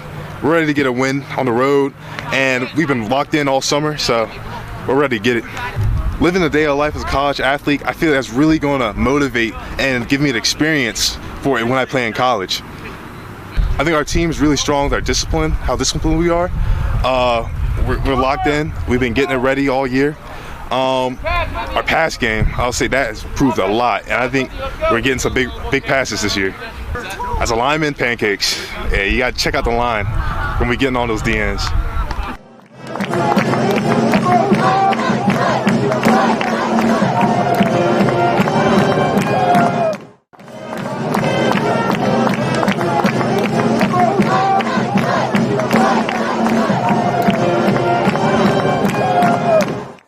What excites me the most about playing at Rutgers University is being out there with my teammates, not only playing at Coach Brady's alumni, but just playing at a Big Ten college. I mean, who doesn't love New Jersey, you know? So I think we really deserve it, and I'm just ready for the challenge. I think having a day in the life of a college athlete can really benefit us. It can't do nothing but benefit you. As a senior, I'm really intrigued, and I have questions, so having this opportunity is really going to benefit me and help me on what my college career can be like as a student athlete. So some of the strengths of our team this year, in my personal opinion, is that we work hard, we're very smart, we pick each other up. Leadership is a big thing that this senior group really wants to hone in on, and really getting the job done. In practice, Coach Brady really relies on us to lead our younger brothers, and that's something we take pride in. Some of the highlights that the fans should look out for when watching that game is some big hits, some deep throws for touchdowns, and some great defense. We have a really good defense. Special team is important. Don't tell Coach Spike I said that, but it is. So, yeah, you should look out for that.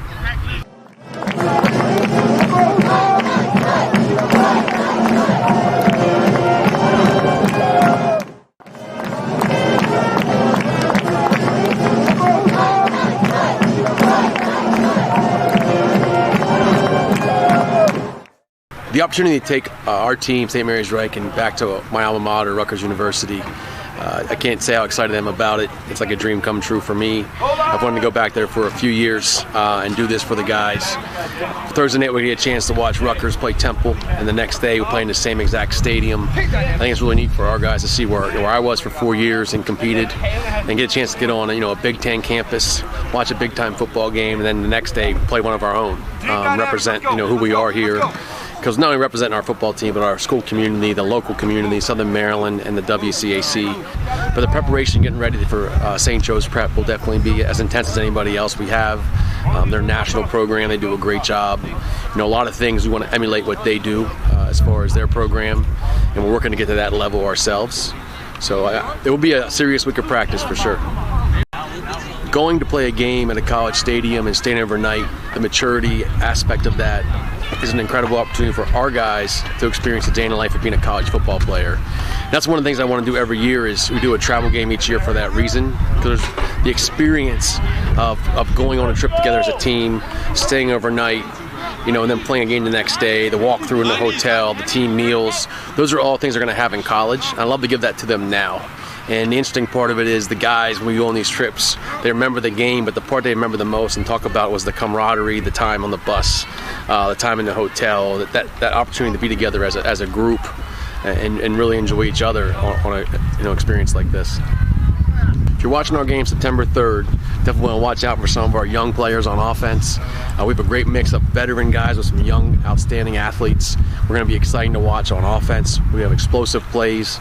That's our goal, to get some big plays going. Defensively, I think we're really at a point now in our program where guys are flying around. We're very physical. And we have some great senior leaders on both sides of the football, including our kicking game with Andy Burke. Just some really awesome seniors. And I'm excited them to have this opportunity.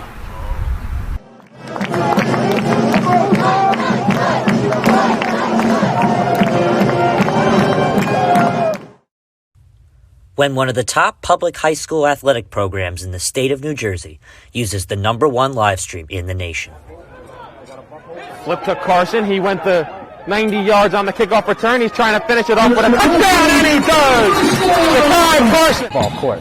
Passed on over to Capstraw. Capstraw will dive in past 2 players, and she's able to load up and score. That is the 1,000-point club type of play right there. You can't ask for better than that one. Pass across. Stick down by Murphy. Send a shot and deflected. They score! 2 now. We're at the 2:30 marker left in the game. Immaculate go quickly, but it has just costed them a good play there to stay on the West Orange side. Diving in quickly is Capstraw, and she herself is leading West Orange to a comeback. 5. Short shot on goal. On post. West Orange gets the goal, and they win. They take down the #2 ranked Seton Hall Pirates. What a thrilling game. So a free kick for West Orange. She sends it towards the net.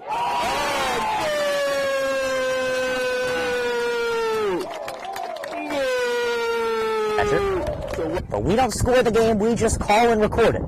As the pitch from Bove with nobody on base, swung on and missed, struck him out. Rosu now trying to get on the offensive side of things. Can he? Ooh, and he's able to work himself into a pin position. Can he earn the pin? He's got all 5. That point's easily secured, and he pins him. So the first Rosu with the pinfall victory.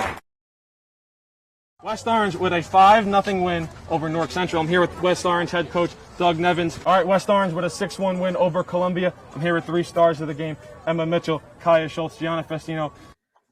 So I'm Ryan Lowy from D1 Media Pro, and I'm joined with senior Kaya Schultz and junior Kylie Capstraw. Here with West Orange girls varsity coach Sean DeVore. Screen pass out in the flat, caught, and it's a touchdown for St. Peter's.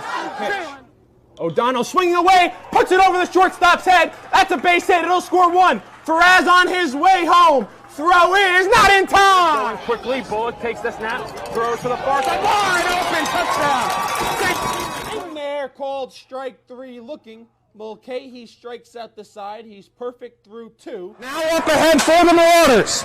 Here comes Bigwitz. They score! Michael Benkovitz for St. Peter's Prep. Bounced on the ground to short. Faraz Fields, flip to O'Donnell 1, throw on to first, in time for a double play. Just look back out there for the Marauders. He takes the snap, looking over the middle, has a man, and he scores, reels it in. 35, stick on to defenders, 2 on to the 20.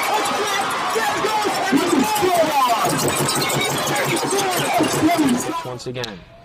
Hit in the air to deep center field. Sicka moving on the back at the wall. It's gone! Ellis Reed with a 2-run blast. And the Marauders have a 6-0 lead. St. Peter's Prep has the best coverage for its student athletes.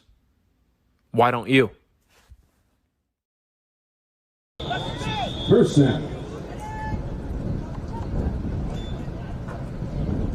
That ball is completed.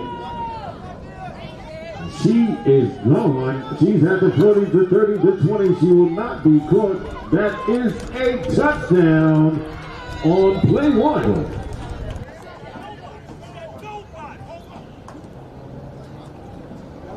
And here we go again.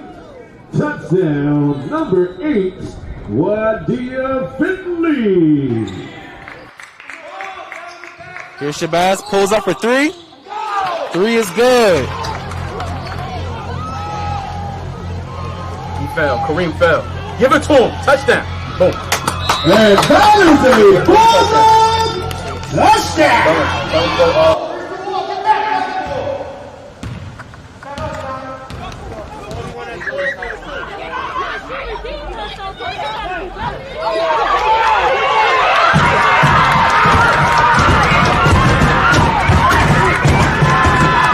And that's a Bulldog touchdown. Go back in the pistol, takes a snap, bobbling snap, rolls right, looks right, throws over the middle, and caught! Draped over him was the number 1, Deshaun Lawton. But Shabazz has the best coverage for its student athletes. Why doesn't your school? Join the D1 Media Pro team, New Jersey's #1 live streaming service.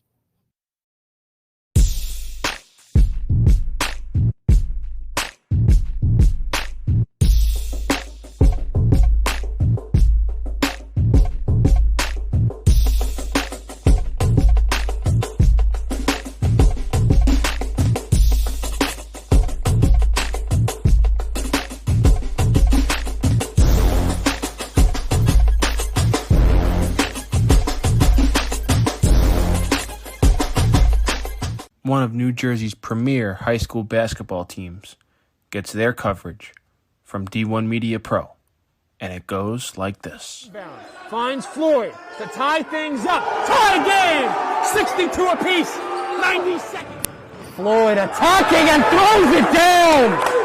Corey Floyd. A missed opportunity down low behind the back to Bueno and one.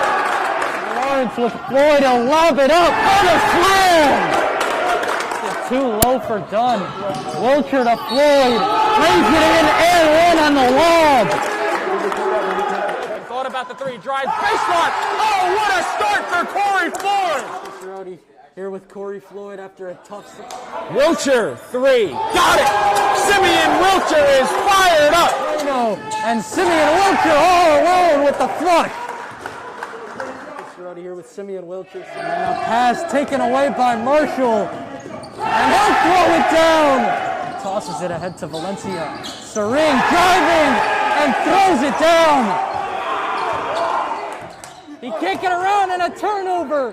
Corey Floyd has it. Step through, lay in, build the basket.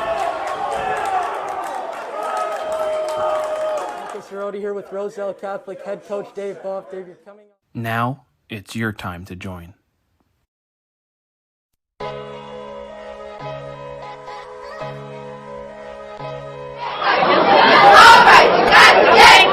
Hey, drop back on the suit.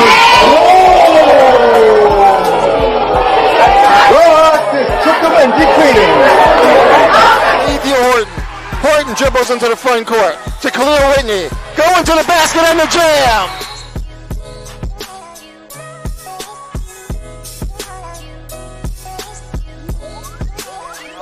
With them because they are getting resources from the city.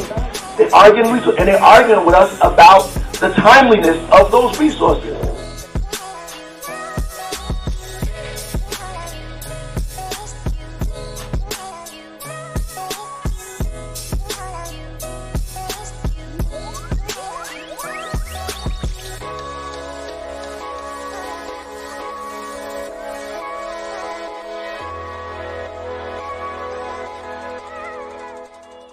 We saw him last year with the Bees. Misses that three. Cliff O'Mori with the slam after the rebound. Cliff O'Mori with the block. Empty it. Up at the basket. No foul called. Going the other way. Oh, here we go. Highlight reel. Number 11 gets it done. Sticking the tongue. Hanging the same court together at any point. Really awesome moment for the two of them.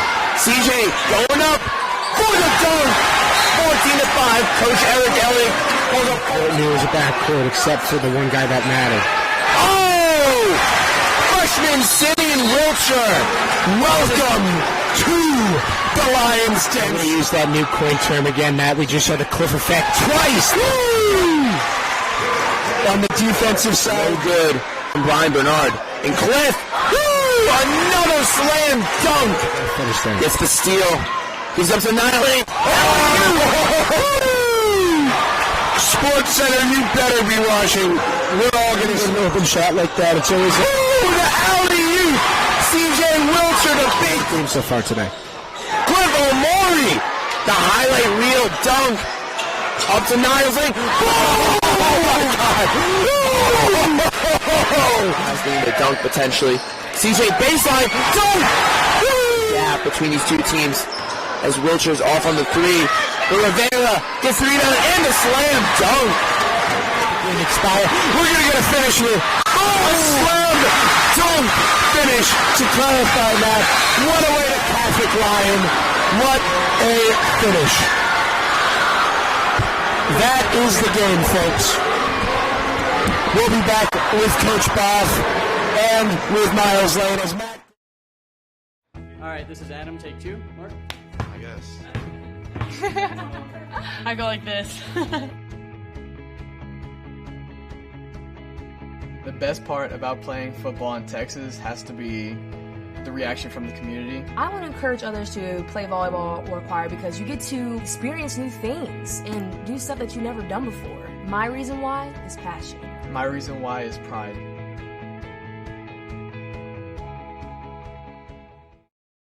Are you interested in pursuing a career in sports marketing or creating impactful sports content? You can get experience in high school by being a part of the RISE program powered by Ortho Carolina.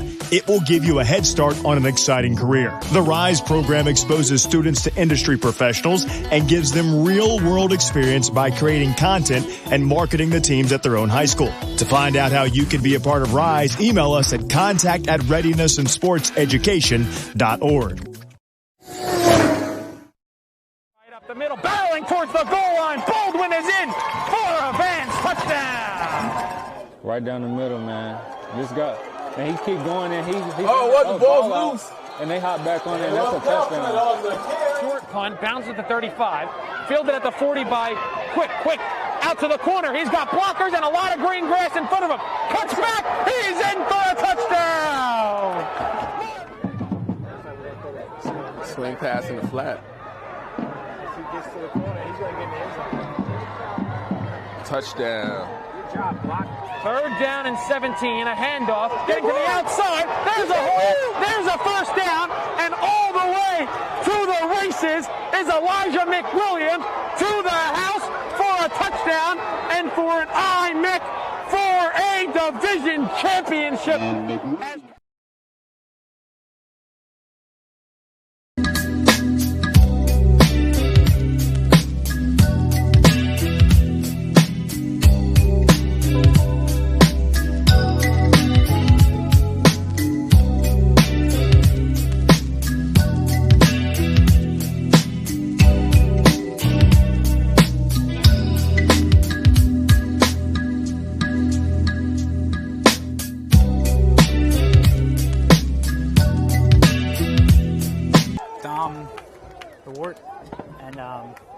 Nice pass there by Tolles. And that will get a first down here for St. Mary's. Number 14, Dom Dorward.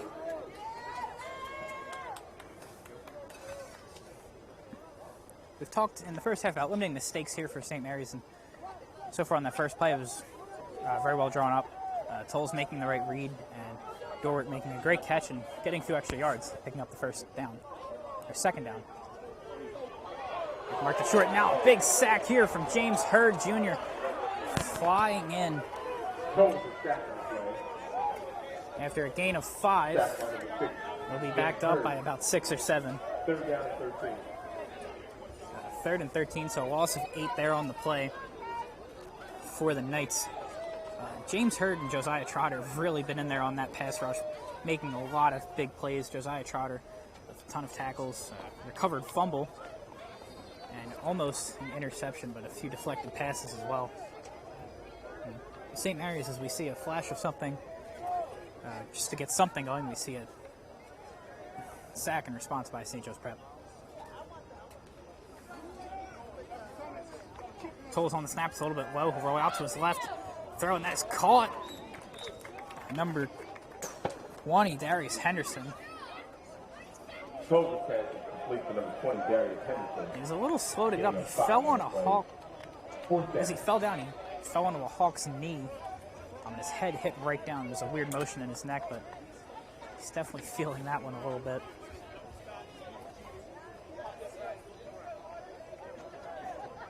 And it looks like that was not enough for the first down. Got a few yards on it there, only 4 though, and 4th and 9. And St. Mary's will punt away. Emilio Agard back to receive this punt. There's a snap a little high. Now punted away. Agard will catch that and look to make a return. Gets by a few guys and is brought down right by the 47. Jones returns Excuse out me, the to 43. 42-yard line. We'll mark at the 42 of St. Mary's. And First and 10. something that the Hawks have had this game that St. Mary's hasn't, it's just been really good starting field position, and you see that. A lot of forced punts inside, a lot of touchbacks here for the Hawks, and a lot of sacks, and making St. Mary's punt really deep into their zone. And some pretty solid returns so far by the Hawks. That one, not Agard's best, but still puts them at St. Mary's 42. I believe pretty much all of the punts St. Mary's punted away so far, the Hawks have started with inside the 50 to start that drive. So see Samaj Jones back here for the Hawks in the shotgun. He's had a great first half so far, along with Kasim Phillips behind him.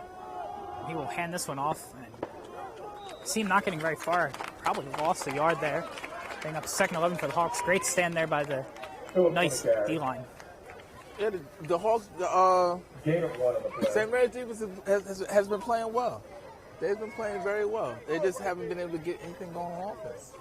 And we saw a little bit of it. We see flashes of it, and that's the most frustrating part, is you know the talent's there, and you know when everything's clicking. They're a very strong team. Now Jones will hand this one off to Phillips. Phillips with a whole lot of room. Phillips getting the first down and a few more yards. And coming up to the Knights' 24-yard line. And that will move the chains here for the Hawks. 9:20 remaining in this third quarter. First and 10 Hawks. Now Jones with the snap. He will fake the handoff. And trying to get out of the pocket. He'll take it himself. Head for about 5 yards there.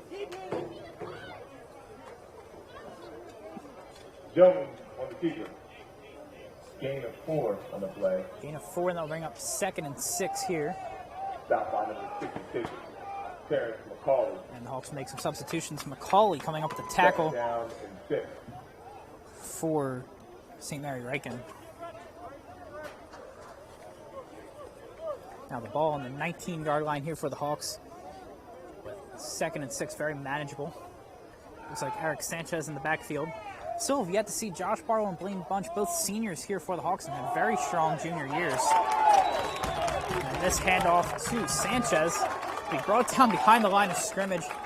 Looks like a loss of 2. Eric Sanchez on the carry. Gain of 3. Tackled by number 66, Terrence McCauley.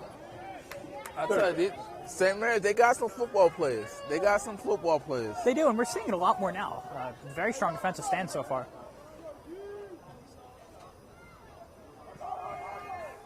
Jones trying to draw some players off sides here. It's no avail to look back for the call now. Sanchez still in the game. Keenan Nelson Jr. lined up to the left, playing both sides of the ball this year. Jones escaping the tackle, taking it himself, pushing forward, knocked just out of bounds. It looks a little shy of the first down. But there we see that mobility there by Samaj Jones. And now a flag on the field here.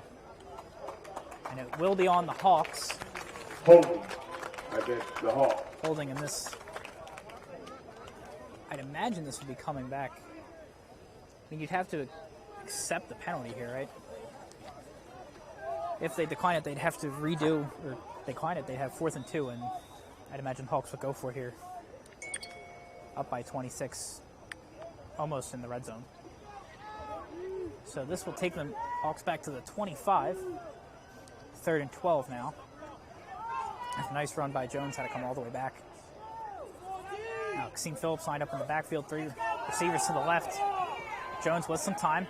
Spoke to his right, and he'll find his brother, Elijah Jones. Looks like for a gain of 14. 84. Elijah Jones. And that will be a first down for the Hawks. 1st and 10, St. Joe. And now 12 yards out from the goal line. Still not 1st and goal yet. Dane Picarello will come back into this game. It looks like for some more blocking, Kasim Phillips will be there.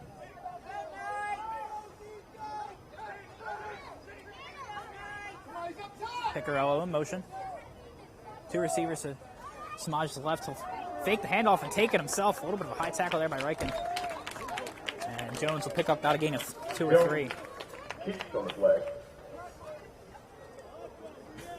Back to around the line of scrimmage. Sorry, no gain. He'll take him right to the line of scrimmage. Tackle by number 37. Seen a lot more QB keepers here from the Hawks this year. And something the Hawks have added this year they've not had in a long time is 4 fullbacks on the roster. Fullbacks are kind of making a comeback in high school, but prep has mostly just been like a 1 or 2 running back offense and a lot of high-flying passing. Much more air raid, but definitely a change. A lot more drawn QB runs. And Jones will fake this handoff, and that one is intercepted by Ryken and will go the other way. Brought down right about around by 48. And there's the momentum shift St. Mary's has needed all game. Read beautifully by the defense. And Samaj Jones throwing in to a very bad spot. And this one could cost the Hawks. It came back for about 20 yards. Kalen Perez, the senior, standing at 6 feet tall, 230 pounds, coming in with that interception, bringing it in and taking it the other way. And now the theme of this game so far has been St. Mary's with mistakes being in their own way, but now we start to see the first mistake really by the Hawks. And it's kind of a refreshing perspective here to see a little bit of a change. And looking to put some points on the board here is Brenton Tolles for Ryken, the sophomore.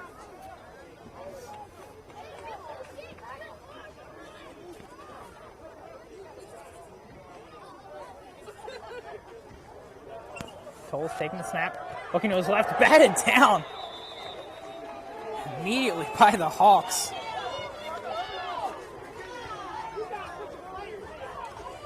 That was number 19, Noah Click, who had an outstanding junior season, coming back for his senior year. As soon as Tolles turned to throw that, Click was right there, about to go for a sack either way, and just bats that ball down. 6.5 now left in the third quarter. No running clock, as we discussed the potential of in this second half.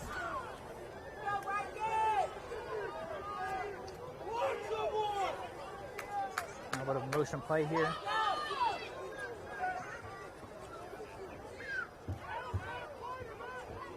Second and 10 here for the Knights. Now throwing downfield, deflected, and just could not be brought down by Ryken.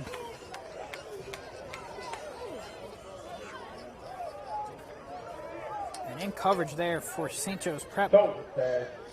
Falls incomplete. Well, it looks like Shamir Johnson. Intended for number 3, Nick Deavy. And that was intended for number 3, Nick Deavy. Third down. Had a few receptions earlier in this game. Now this brings up 3rd and 10 here for Ryken after an interception. And brought the ball all the way to the 49-yard line. Looking to make something out of this turnover.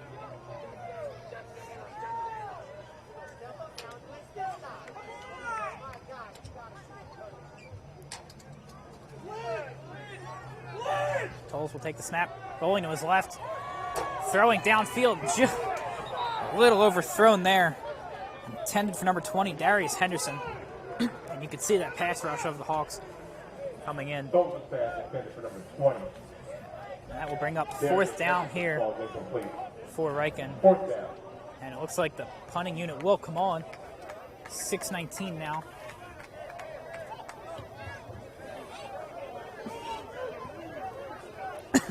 As Agard will go back to receive another punt here.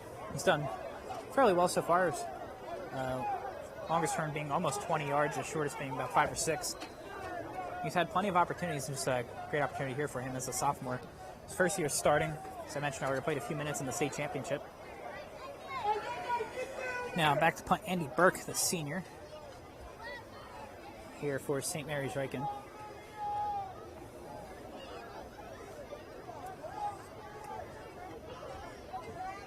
think there's a substitution problem here. Delay of game penalty. Looks like against the Knights, and even the back 5 yards. It will remain 4th down. St. Mary's will take the delay of game, back them up 5 yards, and they will punt it away now from their own 34.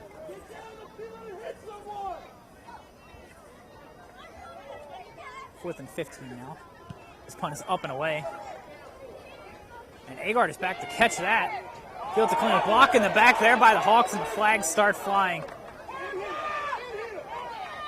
And now down at the 25. Costly mistake there by the Hawks. So everybody saw it, and the flags started flying immediately. 2 flags in the flag. Make that 2 flags now. And this return will be coming back by a lot if they're both 3 flags. Everybody's getting the flag down here. We saw 1 block in the back. And now there may be 4 on the field.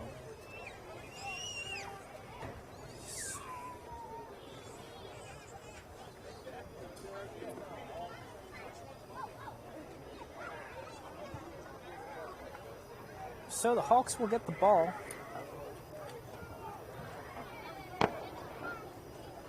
As the referees are still sorting out where exactly they will get the ball from. And if any of these penalties are offsetting. Now look to be on the Hawks here. We couldn't really see who exactly committed the block in the back there for the Hawks, but it was very obvious. The fans saw it right away.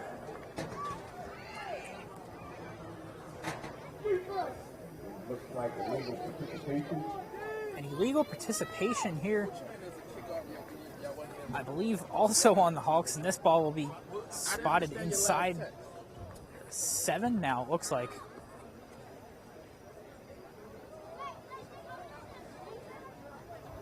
And for the first time this game, the Hawks will have to start very deep on their heels. From their own 8-yard line. So they'll be playing from their own 8, 1st and 10. Samaj Jones back. You'll imagine the Hawks will try and run this ball.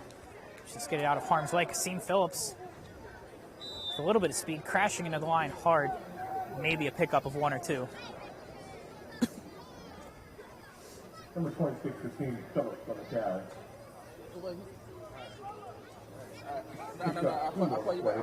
That would be a gain of 2, 2nd and 8 from the Hawks' 10-yard line.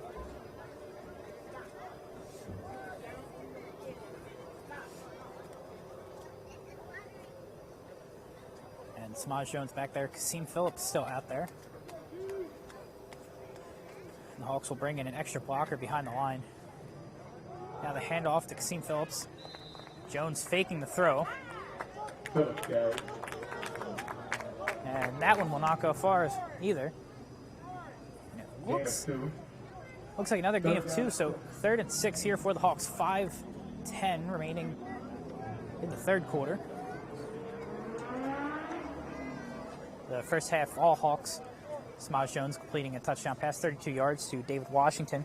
Kasim Phillips picking up 2 touchdowns, one, I believe, a 1-yarder and another one a 3-yarder. A 22-yard field goal by Antonio Chada. And a safety against St. Mary Ryken. Now this pass is thrown. David Washington brought it down right by the 40. And almost getting a hand on it there for Ryken was number 10, Bryce Josu, the senior. And Josu will pick up the tackle on the play, but the Hawks will move the chains. And a 30-yard completion, David Washington. And now finally, a more comfortable field position, one that they've been close to starting to most of their drives. So see where they go with this. Handoff to Kasim Phillips. Eric Sanchez. Not much room to go, but he'll keep pushing ahead. He may have gotten a 2 or 3 yard gain out of what could have been a loss for much more. Sanchez on the carry. Gain of 4. Gain of 4. 2nd and 6 there. 2nd down and 6. A sea of Knights came in and stopped that one and brought Sanchez down right at the 44.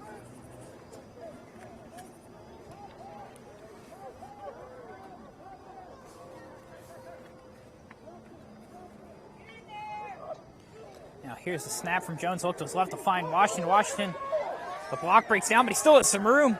Washington's still going and will get the first down right around the 43 of St. Mary's. Pass is complete to number 17, David Washington. So that will be good for about 10 yards. And really seeing much more of a connection here from Samaj Jones and David Washington. Picking up a 30-yard pass, a 32-yard touchdown. Now an 11-yard pass. And Johnson with the tackle there for Ryken. This handoff to Eric Sanchez gets stopped dead in his tracks at the line. It looks like it may be a loss. Checker on the tackle. No gain. No gain. The Hawks will break even there. 2nd and 10 here. Picarello back out in the blocking position here. Washington and Elijah Jones lined up to Samaj Jones' right. Looks like he has Kasim Phillips to his left. He'll hand it off to Kasim. Phillips will cut wide, get by one man. It's grabbed by his arm and brought back for maybe a gain of a yard. Gets strung out by Perez. Gain of 1. Gain of 1 there for the Hawks. And making that tackle is Perez.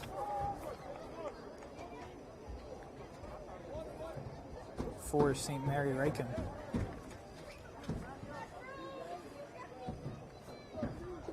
Third and 9 here. Samaj Jones with blitz coming, gets out of the way. Samaj Jones taking it with his legs, stumbles forward. We'll get about a gain of 8. 7 or 8 it looks like here. It will mark it as 5, and it's 4th and 3 for the Hawks, and the offense is staying out there for this one. You wonder if they'll go for it or if they'll just try and draw St. Mary's off sides. At St. Mary's.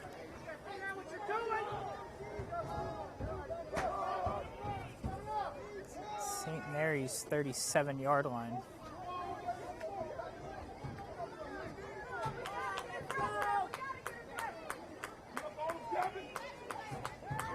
Now Samaj Jones taking the snap, looking to his left. A little high, just out of the reach of Owen Garwood, and that will be a turnover on downs for St. Joe's Prep.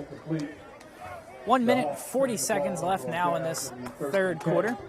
And we'll see St. Mary's Ryken come out after getting another defensive stop. So they started this quarter with an interception and now a turnover on downs.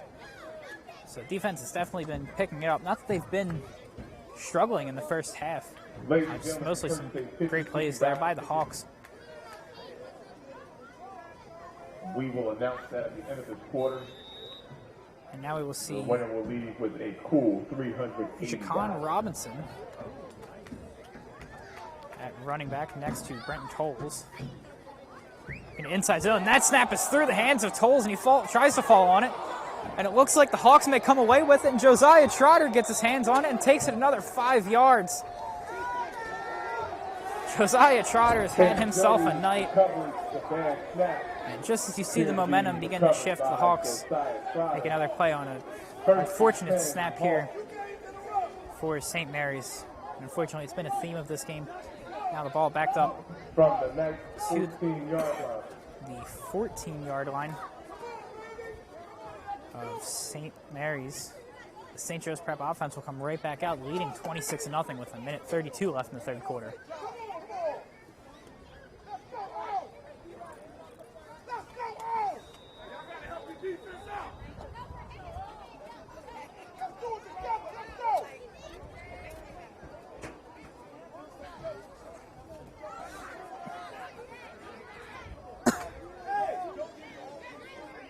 So Hawks will line back up here. Samaj Jones with Eric Sanchez.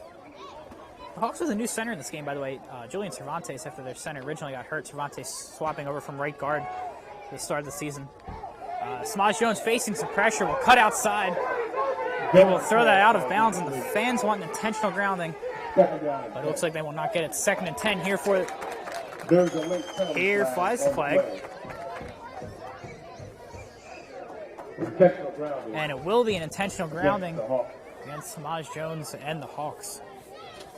A little bit of a late call, but St. Mary's will take it nonetheless. And this backs the ball all the way up to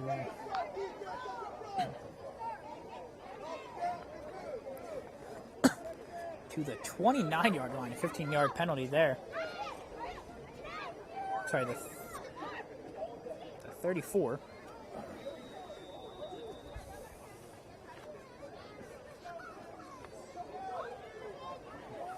Second down and 30. Second and 30 here for the Hawks.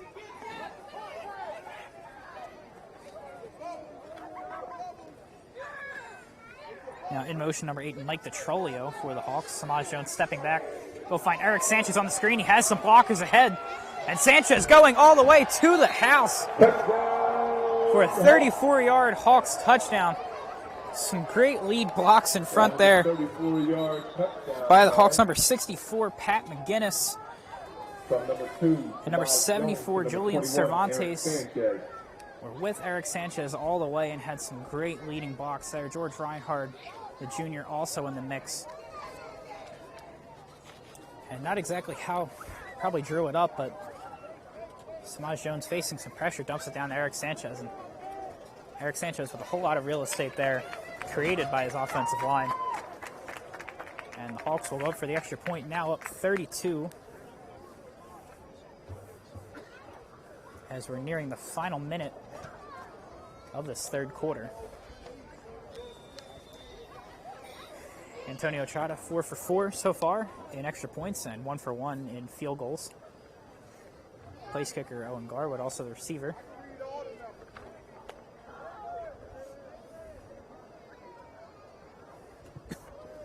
And that one is up, away, and good for the Hawks. 33-0 here. A little fun fact about the Hawks, the wide receiver wearing number 16 has played place kicker for the Hawks the last 4 years, I believe, with Malik Cooper doing it. At least 3 years, since 2019. Malik Cooper wearing it for 2 to 3 years. Number 16 playing a little bit of quarterback and still being the place kicker for the Hawks. Now Owen Garwood, the wide receiver junior, really filling in for him. So a lot of depth scoring here. All sophomores scoring for the Hawks so far. Eric Sanchez, Kasim Phillips, David Washington, Samaj Jones. And the one field goal by senior Antonio Chata.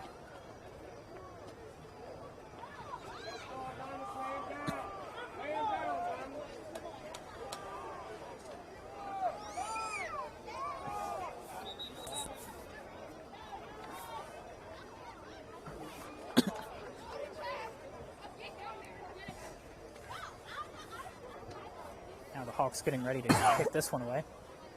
Antonio Chata, all of his kicks except one have been touchbacks to give the ball away. Back to return for the Knights on number 20, Darius Henderson, and number 22, Brandon Jefferson. Darius Henderson and Brandon Jefferson back to return for the Knights. Jefferson, a sophomore, and Henderson, the junior.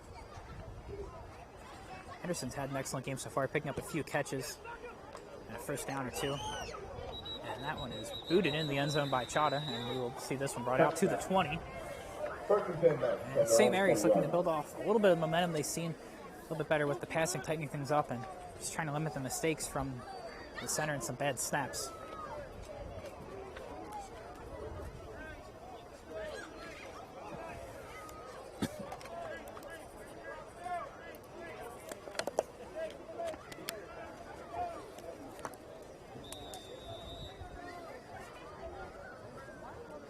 Tolles back out on the field with number 7, Jacon Robinson.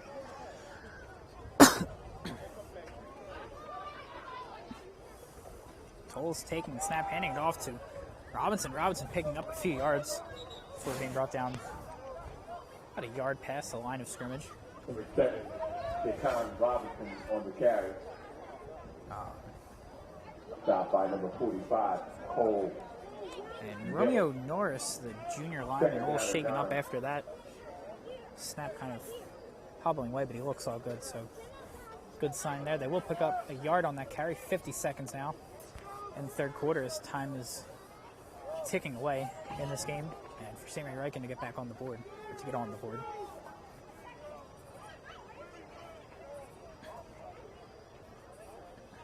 Toll's taking the snap, faking the handoff, looking downfield. Throw bobbled and almost caught, diving in. Another receiver for Ryken. It looked like 18, Caden Smith, really laying out. Almost getting a hand on that, but just touched the turf first.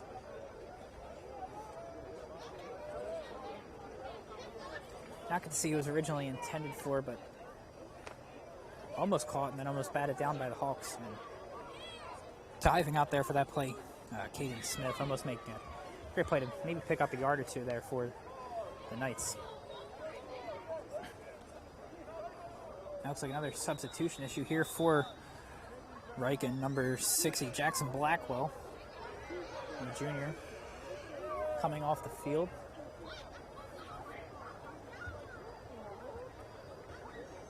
And St. Mary's, I believe, is forced to call a timeout for it.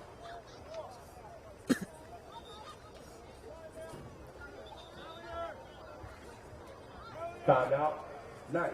We're going to take a quick break during this timeout. Stay tuned.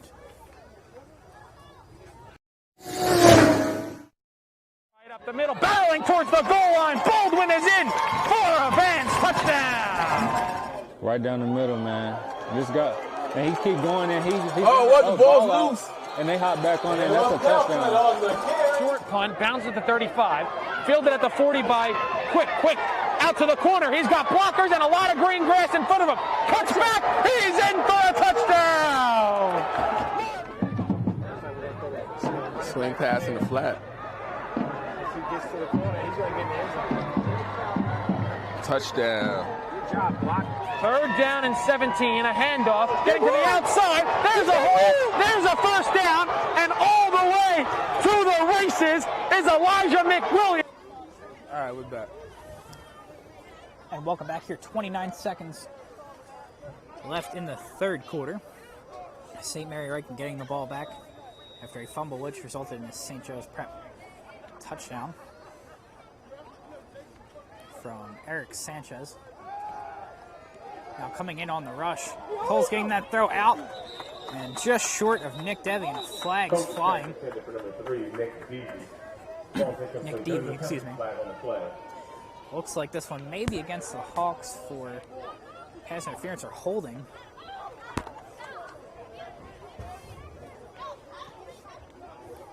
Not sure yet. Emilio Agard in coverage. Against the Hawks. And it will be pass interference. A first down for St. Mary's.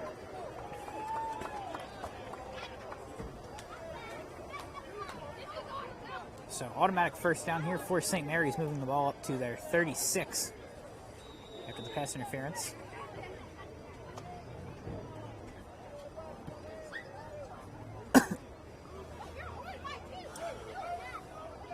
Hawks D-line looking a little unsettled here right now, not lining up.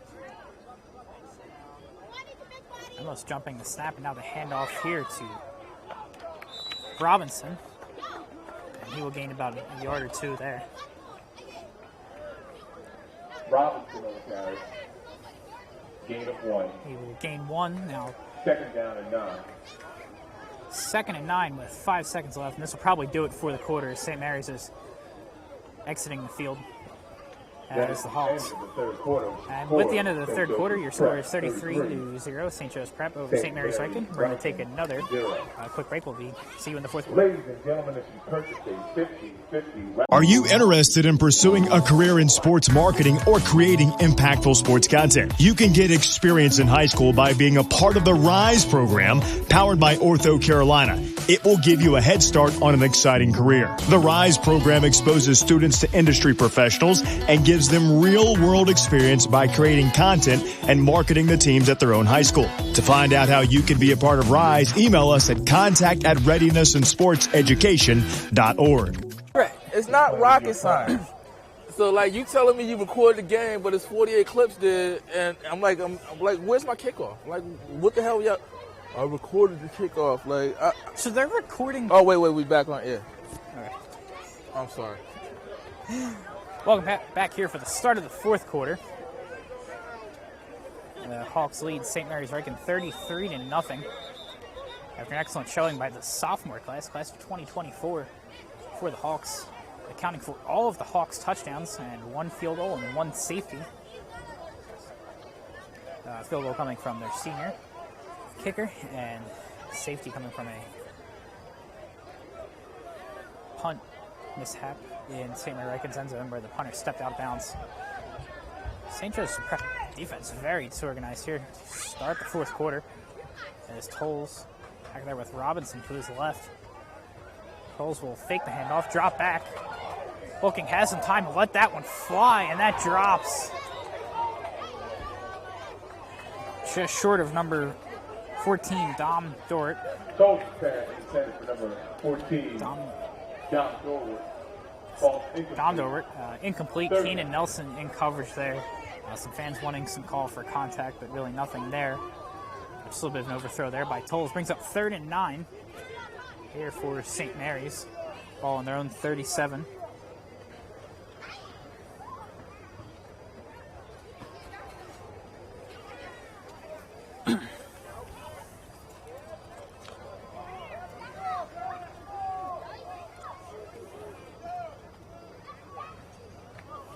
Now, we've seen much more possession here from St. Mary's, just in terms of they've just been playing smarter with the ball. They've held on it a lot longer, and they've limited some of their mistakes, a few missed snaps, and Tolles airing this one out downfield and caught and ruled incomplete. A great catch by Darius Henderson.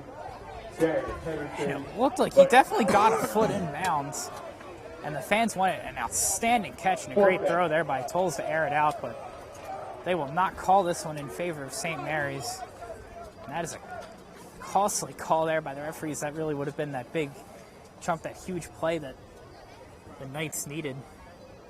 And it came back.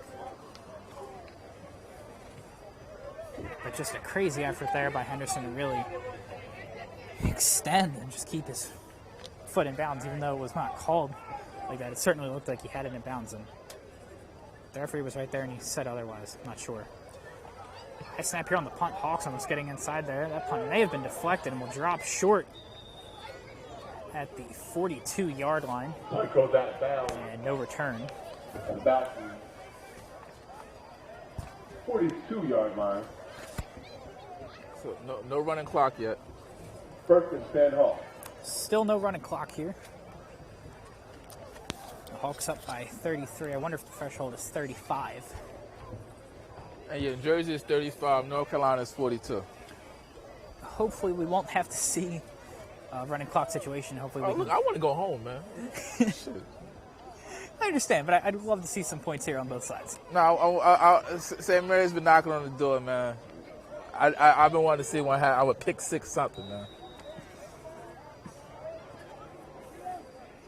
It looks like Samaj Jones still in this game. As Eric Sanchez behind him, he will hand that off. And a whole bunch of whistles. And no flags. So it looks like we will... False start. False start here on the offense. Illegal procedure against the Hawks. Oh, illegal procedure against the Hawks. 1st and 15.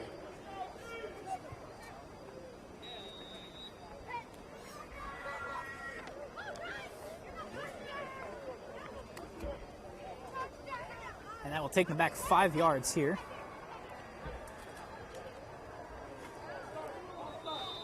And another flag here.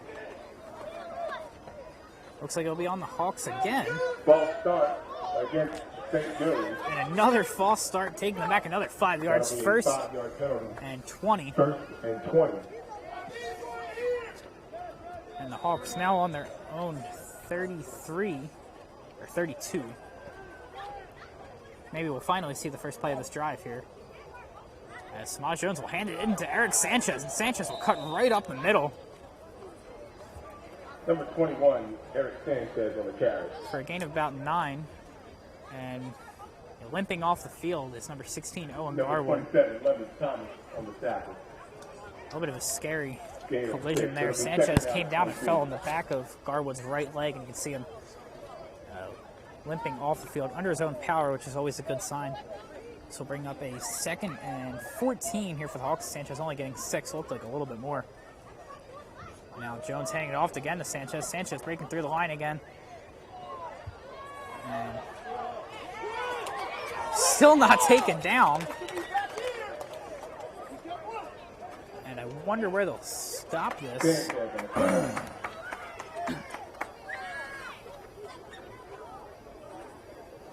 Tackled by number 27, London Thomas.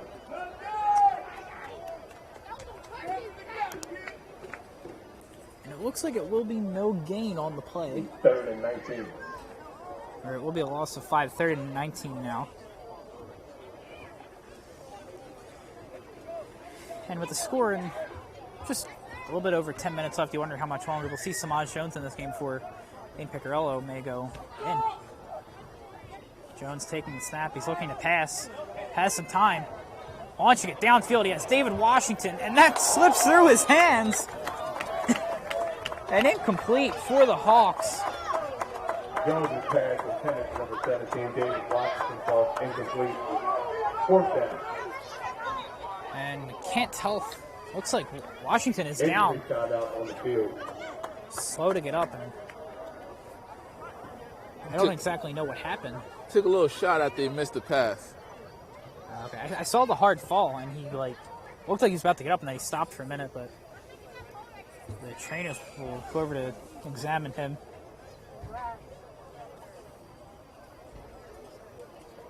And Washington wide open for the play, just slipped through his hands and then takes a shot. I don't know, was the shot, was a hit before or after the ball was there? Not that it was illegal, but just would it affect him catching the ball?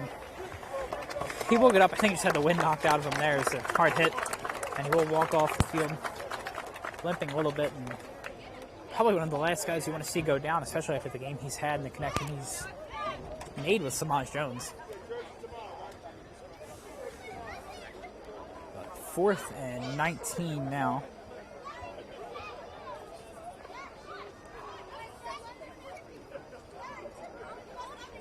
And the Hawks will punt this one away. Antonio Chada. Way to kick. And number 14, Dom DeWart, back to receive this kick. Snaps out. The kick is up. And DeWart calls for a fair catch. And catches it right around the 30. Caught at the 31-yard line by number 14, DeWart. And DeWart's catch is marked right at the 31. And we'll see St. Mary's back out here with 10:01. Now left in the 4th quarter.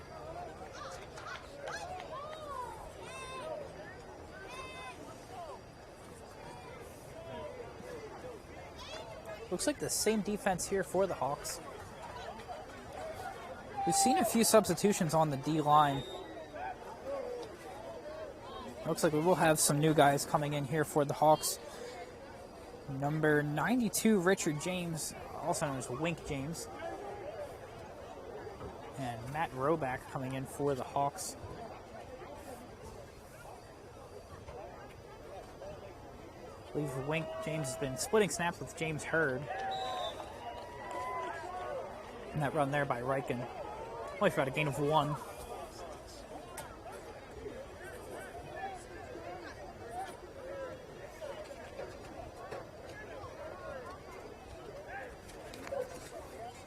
Carried by number 40, Jaden Sims. Pick up a 3 on the play. 2nd and 7.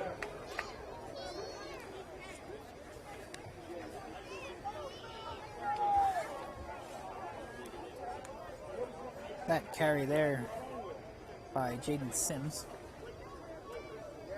for 3 yards. Saw Matt Roback come off for the Hawks and Ron McDonald come in. And the pass there from Tolles is deflected. Tolles' pass falls incomplete. Incomplete off the hands. Looked like it was intended for number 18, Caden Smith. And almost there to make a play on that was number 45, Cole Nillis. The junior for the Hawks. 3rd and 7 now.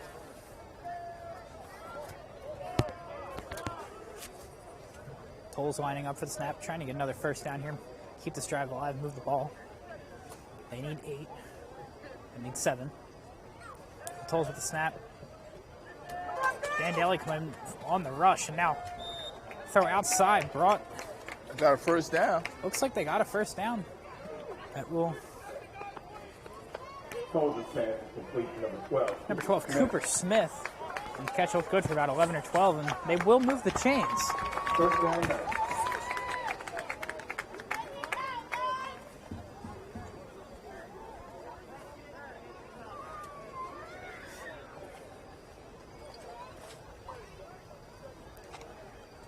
And we've seen much more of a rhythm here from St. Mary's, even though some of the passes have been incomplete. And a lot better handling the snaps and communicating and trying to find some guys open. Now the handoff here, almost getting through the line. It looks like number 10, Bryce Josu. Good carry. Gain of 3. Stop by number 31, Patrick Doyle. And Pat Doyle from the Hawks will pick up that tackle. Number 31 is Patrick J. Doyle. There's also Pat A. Doyle. As far as I know, no relation. It's a strange coincidence. And Ryken will take the snap here on 2nd and 7. Tolles dropping back, has time. Looking to his right, and Emilio Agard called for defensive pass interference in coverage of Nick Beebe. Nick Beebe. Ball incomplete. There's a penalty flag on the field. And Agard wondering what happened, and that was a pretty obvious holding there against the Hawks, and Agard will come off. Against St. Joseph. And that will get another first down here for Ryken. And move the chains yet again, the second time this drive. First down. Ryken's on the move.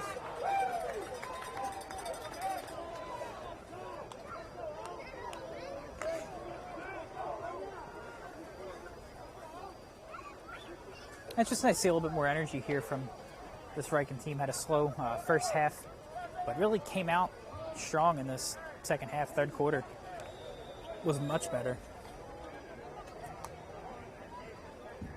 Now, Brenton Tolles with all sorts of time, playing it out to his right to Caden Smith. He is tackled for a gain Number 18, Caden Smith. About 8. And that will bring up 2nd and 2. Gain of 8. 2nd down and 2. And Caden Smith has had himself quite a game so far. A few catches and almost getting another first down there. Tolles running out of room, trying to throw it, forced and caught. Right by the 23. 20, number 20. 23-yard line. 23-yard, yeah. Yeah, caught by number 20. Darius Henderson. And a great play there by Tolles to get out there, throw it from his back shoulder, and find Henderson as he was falling to the ground. Good for a first down here. Moves the chains in.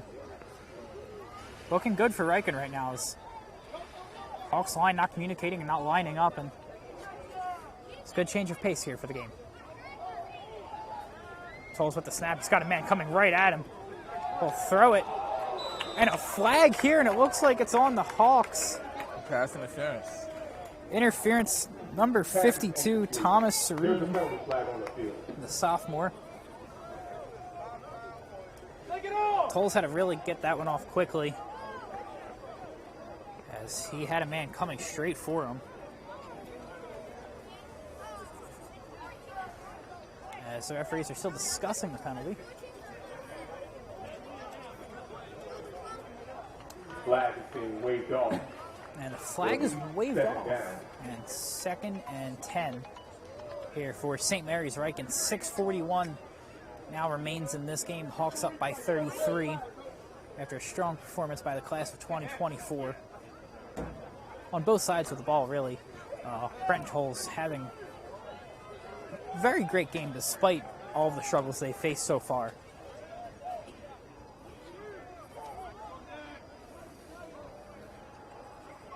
Now high snap here. Tolles rolling out to his right.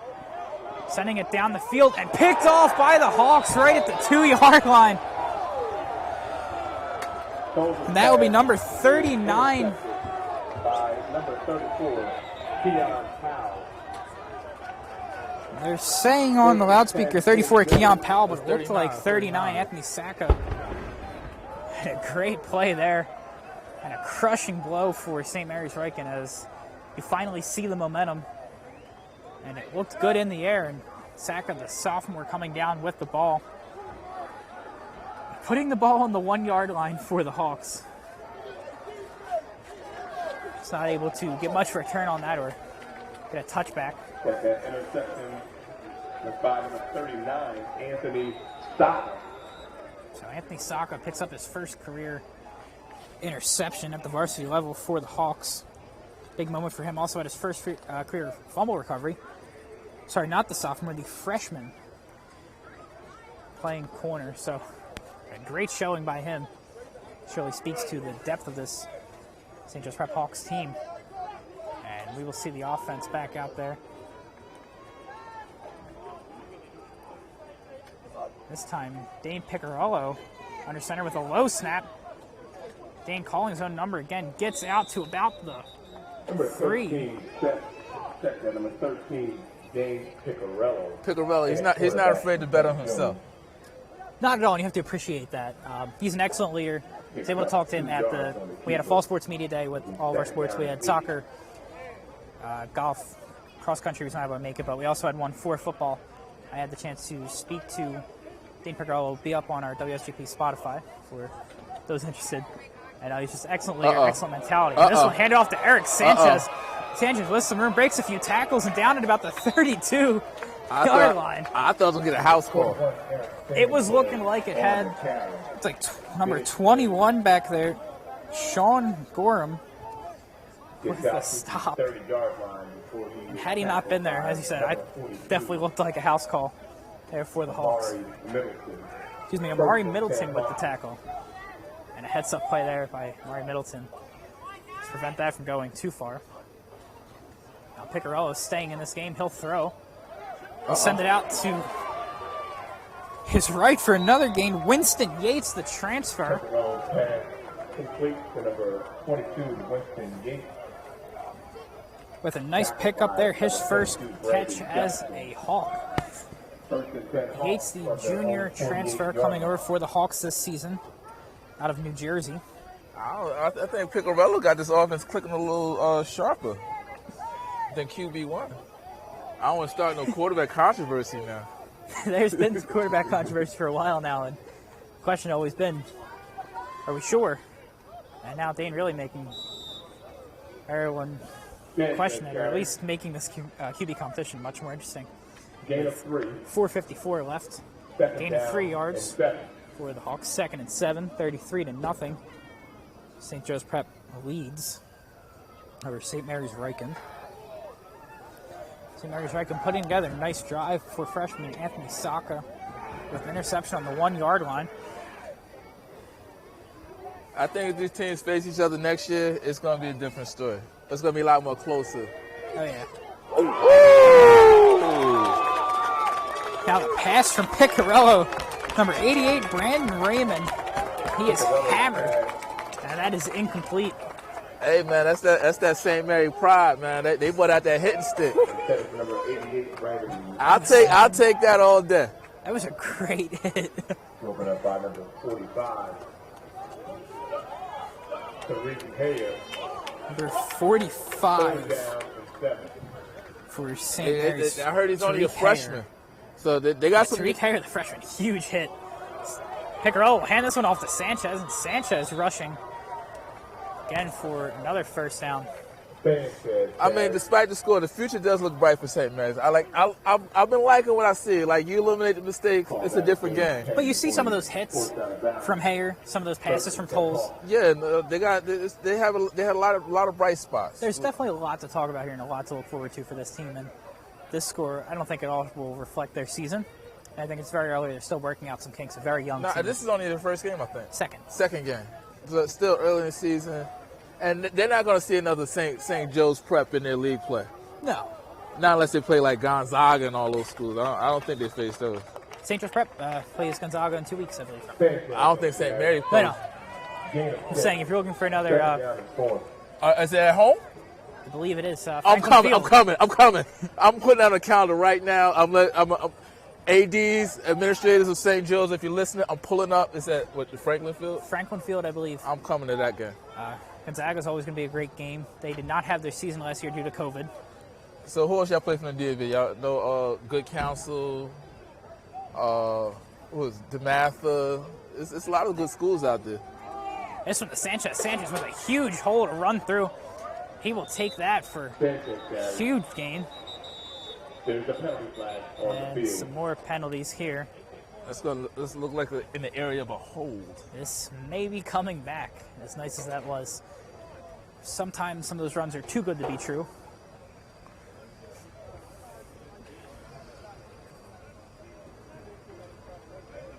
Personal foul. Oh, it's good St. Mary. Personal foul against the Knights. That is a very tough one as that will move the Hawks up even more. The play ended around the 13. It was about a 20-yard carry. Now they're up to about the 8 or 9. And it looks like we'll still see Piccarello. And now coming into this game, number 42, Mike Adams, fullback. Used likely for blocking. Number 14, Danny McCoy. Out to the left, he's subbed in Winston Yates and Eric Sanchez. We see a little bit more of the second team offense here from the Hawks. The line with a little bit of changes. Lakeem Steele coming in. However, the rest of it looks relatively the same. And Ryan Kyle coming at center for the Hawks. Timeout. Whistle. And a timeout here from the Hawks. Okay, 2:33 remaining here in regulation. We'll be right back.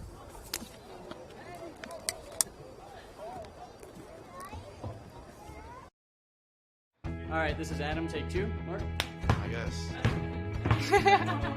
I go like this. The best part about playing football in Texas has to be the reaction from the community. I want to encourage others to play volleyball or choir because you get to experience new things and do stuff that you've never done before. My reason why is passion. My reason why is pride.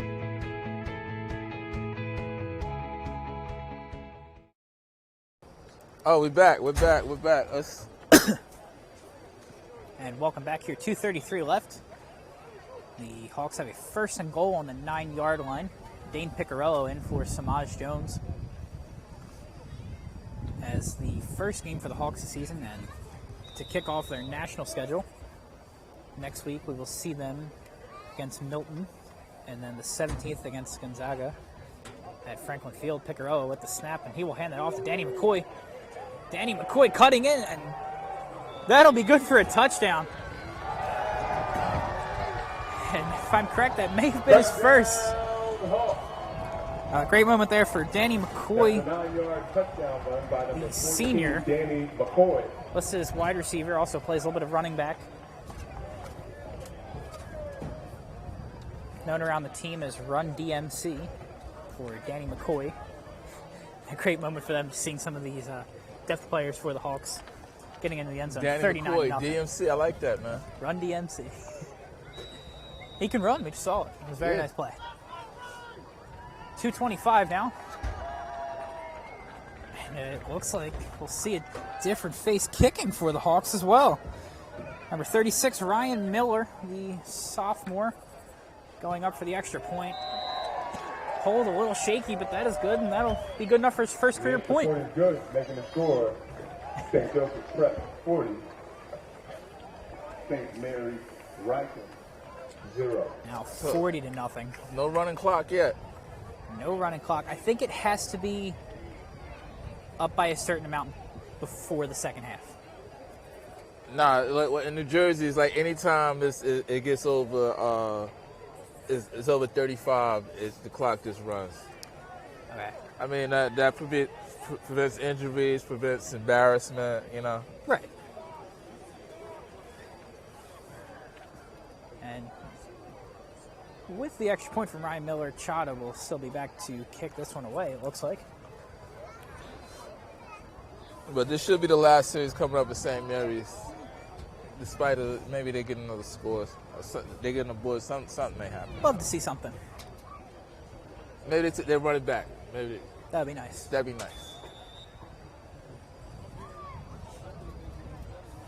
As we said a lot of times during this game, it was not all bad for St. Mary's. The score may not reflect that, but a lot of things to look forward to. But points would be great right now. Oh, what a foot on that kid. Almost putting that one through the uprights. Let's put that in the woods. From their own 20 yards. You can feel the wind. He had a little bit of wind going with him. I need a jacket here tonight. I'm getting chilly. I got goosebumps. But yeah, you know, I'm at Rutgers the next 2 days. So we got the Rumble on the RARITAN tomorrow. First game is at 11 o'clock. The Williamstown, and don't get me the line, but we'll be live at 11 o'clock tomorrow. Rumble at the RARITAN. Shout out to Tom McGuire, all his staff up there, Joe Schmidt, Northeast Football, New Jersey Football Coaches Association. Thank you for putting this together. Thank you for allowing D1 Media Pro to be here.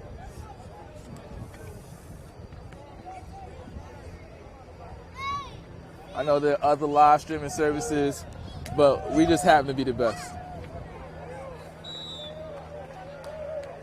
And now Tolles will hand this one off to Robinson. So we're gonna get in touch with your administrators. Make sure you shoot me the email contacts. I think last time I tried to email them, they don't take outside emails. Like the emails weren't going through. So I think that may have been fixed, but there was a filter for a while that prevented some of that. Yeah. Definitely want to get St. Joe's Prep on the D1 Media Pro family because y'all deserve the best coverage. Now almost an offsides there for the Hawks. Looks like Robinson will get the handoff again. And a late hit there by Ryken. And it's getting a little chippy flags now. coming from all directions. By number 58, Patrick Doyle.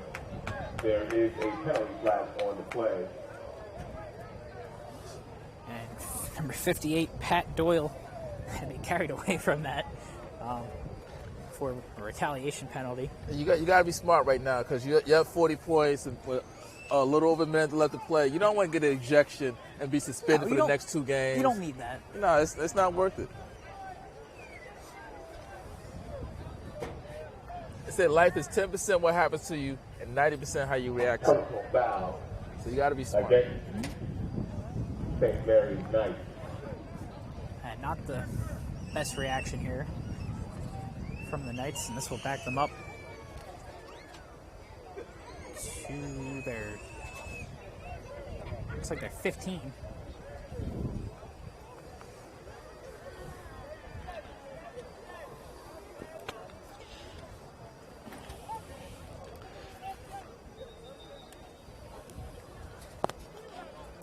And now with 1:19 left in this game, Hawks up by 40. As you said, this will probably likely be the last drive.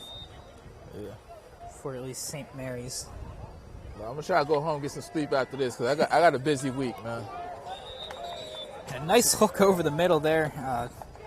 Just Seth Tyson, the senior, could not hold on to that one, but a good look there by Tolles. So I'm at Rutgers tomorrow, Rutgers Monday. I'm in Delaware Thursday. This is almost Rutgers. Oh, this is almost Rutgers. We were really looking forward to that one too. Well, I'll be at Wilmington, Delaware on Thursday. Then back in Charlotte on Friday. Then coming back to Philly on Saturday. Wow. St. Joe's Prep. But I'm a road warrior, man. Mm-hmm. You gotta be.